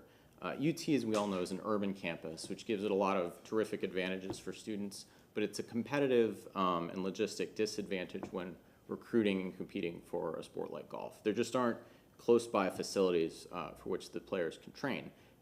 This changes that. It's within 10 minutes of UT. And it's a rain or shine option. It's a reliable space for these players to come practice and improve their games. So they're thrilled about it. We're delighted to have their support. It's also important to note that this is a really old site. The building was constructed in 1948, 75 years old. This is just an aerial from 1957 showing you that the building footprint is identical today. So with that, we need some help with a little bit of relief from the strictures of the code. As LaShawn had mentioned, one item for which we'll be requesting your support is a finding that the sidewalk on Vasconia is impractical and the ability to pay in lieu instead of installation of the sidewalk. In short, there are significant sidewalk installations in the surrounding area, including surrounding the site. There are walk paths that abut the building, and there are TICO installations on that part of Vasconia that make the installation impractical. Happy to answer questions, show visuals if any arise. With respect to waivers, we are requesting a waiver of parking from 42 to 30. It's important to note that we are not changing anything physically in the exterior of the space. We're not touching any of the 30 spaces. The reason we're under full site parking review is this is a very, very de minimis increase in intensity that triggers full site review. Again, this is an old space. Tampa grew up around it. That said, our space calculated at 5 spaces per 1,000 versus the retail 4 spaces per 1,000. It's really about a 2-space increase for our site. And I want to reiterate that because of the limited number of hitting bays in the putting area, we really will not have more than 15 patrons inside at one time.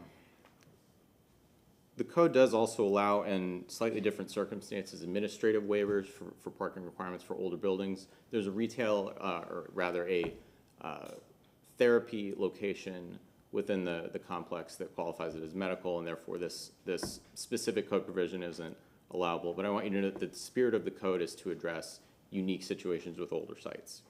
Second waiver is to allow maneuvering the right-of-way for the spaces in Del Mabry. Again, this is a 75-year-old site. The spaces have been present. FDOT has not expressed any concern about this. There's really a negligible increase in trip generation. Third is to reduce the distance from residential uses from 250 to 78 feet. Again, this fronts Del Mabry, but the immediate zoning district to the west is residential. Lastly, there was a Marathon gas station to the north on this block. That's a reduction to 20 feet. They have an approval for beer and wine off premises only. They're not related uses. Their proximity will not create adverse effects. We've had some really productive email correspondence with the neighborhood. We held a neighborhood meeting. You can see our Birdie Club gear and snacks. Nobody attended, unfortunately, but we got some really nice headway via email. I'm not aware of any opposition in the neighborhood for this proposal. We're really grateful to them for their engagement. That always helps hone a request to be more appropriate for the neighborhood. So to conclude, we're again really excited to bring this experience to South Tampa. Know that the margins for this type of business model are not high. Moderate beer and wine sales really are the supplement to help this business thrive. This is the Martinez's first small business venture certainly I'm rooting for them. With that, I will conclude. I'm happy to answer any questions, and we'll submit these slides into the record. Any questions for the petitioner? Councilwoman Hurtak. I do want to see the visuals about Sure. sidewalks because it's something that the public really wants to know about.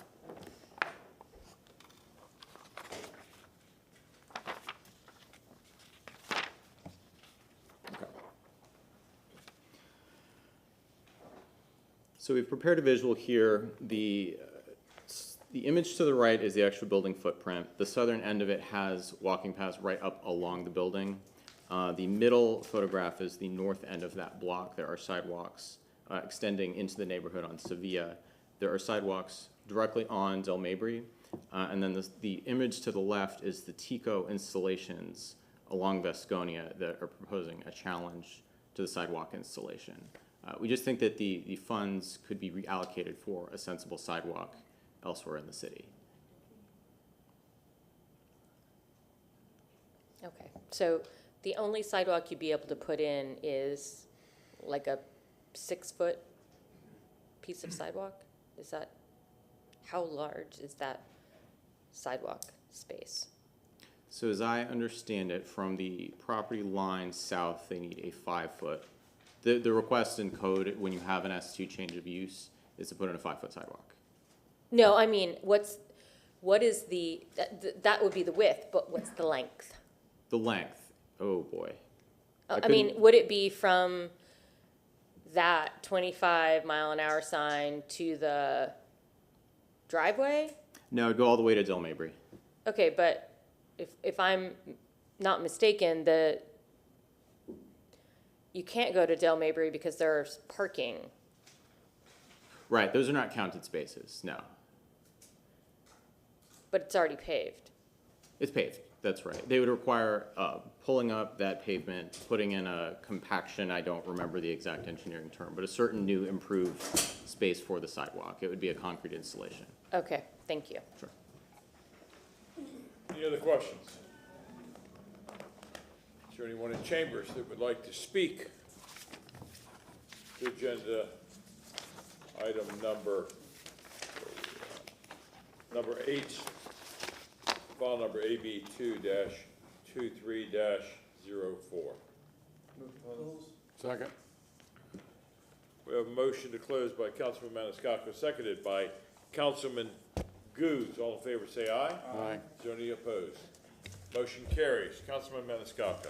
Thank you very much. I have an ordinance being presented for first reading consideration. Ordinance approving a special use permit S2 for alcoholic beverage sales, small venue consumption on premises only, and making lawful the sale of beer and wine at or from that certain lot, plot, or tract of land located at 3407 and 3409 South Del Mabry Highway, Tampa, Florida, more particularly described in Section 2, providing that all ordinances or parts of ordinances in conflict are repealed, providing an effective date. Second. We have a motion made by Councilman Johnson Velez. Thank you, sir. Susan Johnson Velez, Legal Department. Whatever council's, sir, if your finding is that the sidewalk is not practical to install at this location due to the circumstances described by the applicant, I would ask that you also include that with your motion. So included in my motion is exactly as what was described regarding the sidewalk. If that's okay with the rest of council and the seconder of the motion. So then, if I understand it correctly, then what you're finding then, it is not practicable, I guess is the word, and it would be replaced with an in lieu of fee. Correct. That is correct. Okay, And thank that you. there be a note added to the site plan between tonight and second reading. Okay, so regarding that situation, that between now and second reading, we add this as an Note. addition, a note on the site plan, so it's there written in stone. That's the motion. Are you agreeable, Councilman Goode? Yes. We have a motion made by Councilman Maniscalco, seconded by Councilman Goode. Any further discussion? Seeing none, roll call vote. Vieira, Yes. Maniscalco, Yes. Miranda, Yes. Hurtak, Yes. Carlson, Yes. Gould, Yes. Citro. Yes. Motion carried unanimously. Second reading and adoption will be held on April 20th, 2023 at 9:30 a.m. Thank you. Agenda item number 9, file number AB 2-23-03.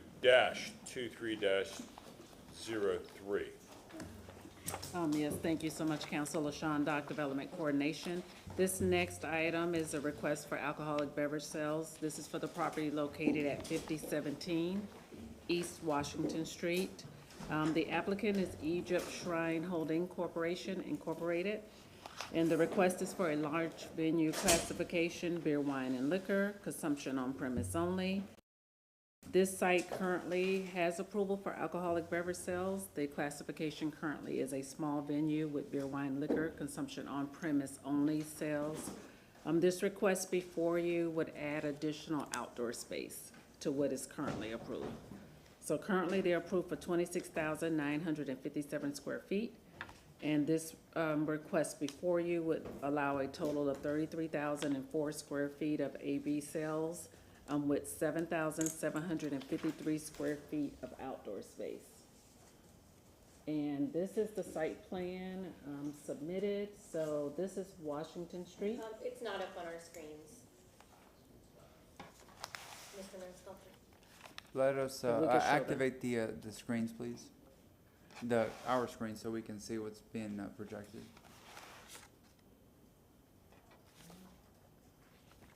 He's coming.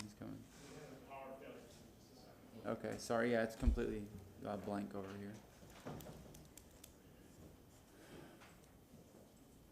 I'm sorry. Are you able to see my screen? No. No, They have power They yeah, have to the wait. power Okay. failure, so our monitors are off. Okay.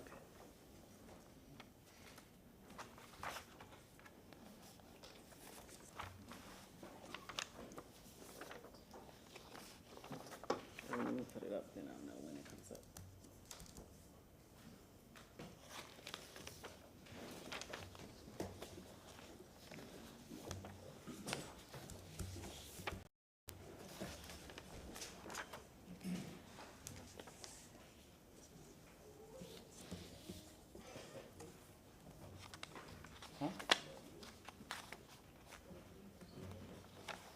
Is it all right if we take a 5-minute recess? Yeah.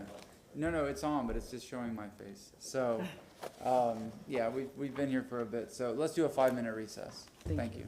Until they fix that.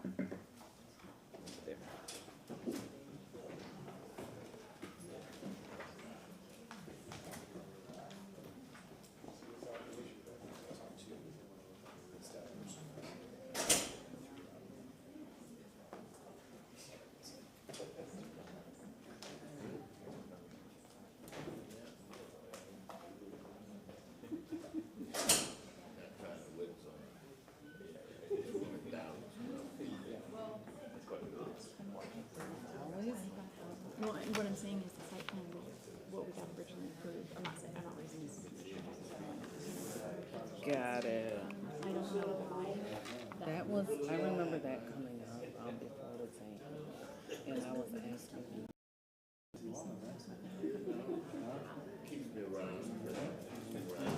would always characterize things like that. But the final plan had, Yes, he brought it up. final had large. Oh, yes, no, I put it on the notes too. I was. No, I just said I have you for, this one I have you for large. Yes. And so you did that on notes, but you're saying the original was large. Yes, I know, just wanna let you know that. Okay, It's never if they bring it up, then I'll. I'm sorry, No, I just, it's funny, it's a mess in there, it's garden, but. Well, when I saw it come, I remember, when I saw it, when they said this, I said, look, this is pretty large, are you sure that is?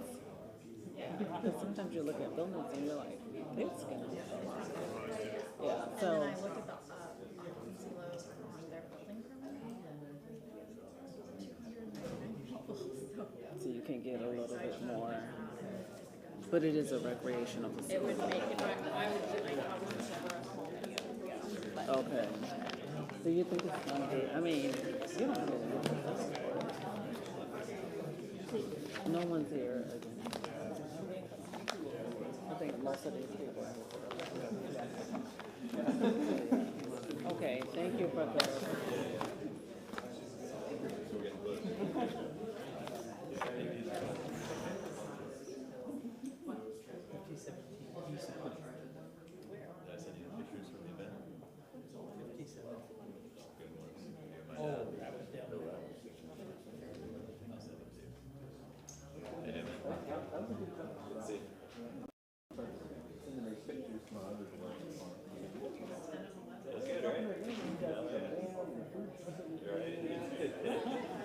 sit down. Yeah, right. I didn't have, actually, that cigar roller was at my wedding.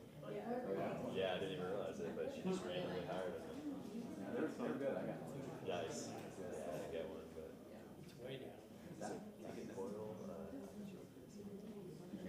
She doesn't anymore. I got you.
They said 5, but they look kind of tired.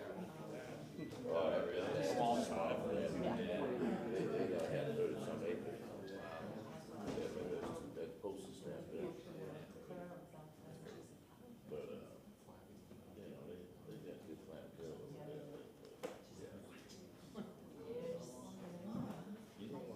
There's one. Oh, is this the one with the technical? Looks like a Dunkin' Donuts in front of them, and that's it. Yeah, there's this one, and then those.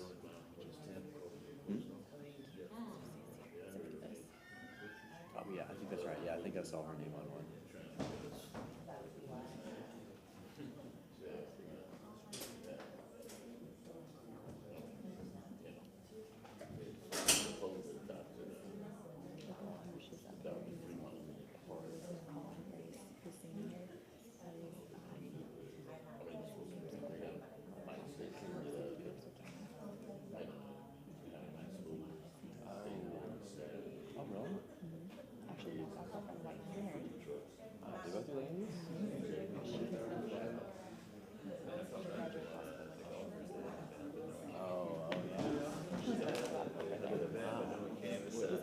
I bet they have some boring dinner conversations. I mean, being married to a lawyer, at least my Karen and my practices are like night and day. I just don't know how you do that with 20%. I think they do, yeah. Plus their first year. We're making effort. Yeah. Well, as first years, I'm sure they do. Yeah. I mean, like Karen and I used to do research for each other. That was actually cool back in the day, and then our practices got so far different. Like, especially when we were litigating, it was like, you know, she'd have a bad week, she would just give me stuff to research for us. That was nice.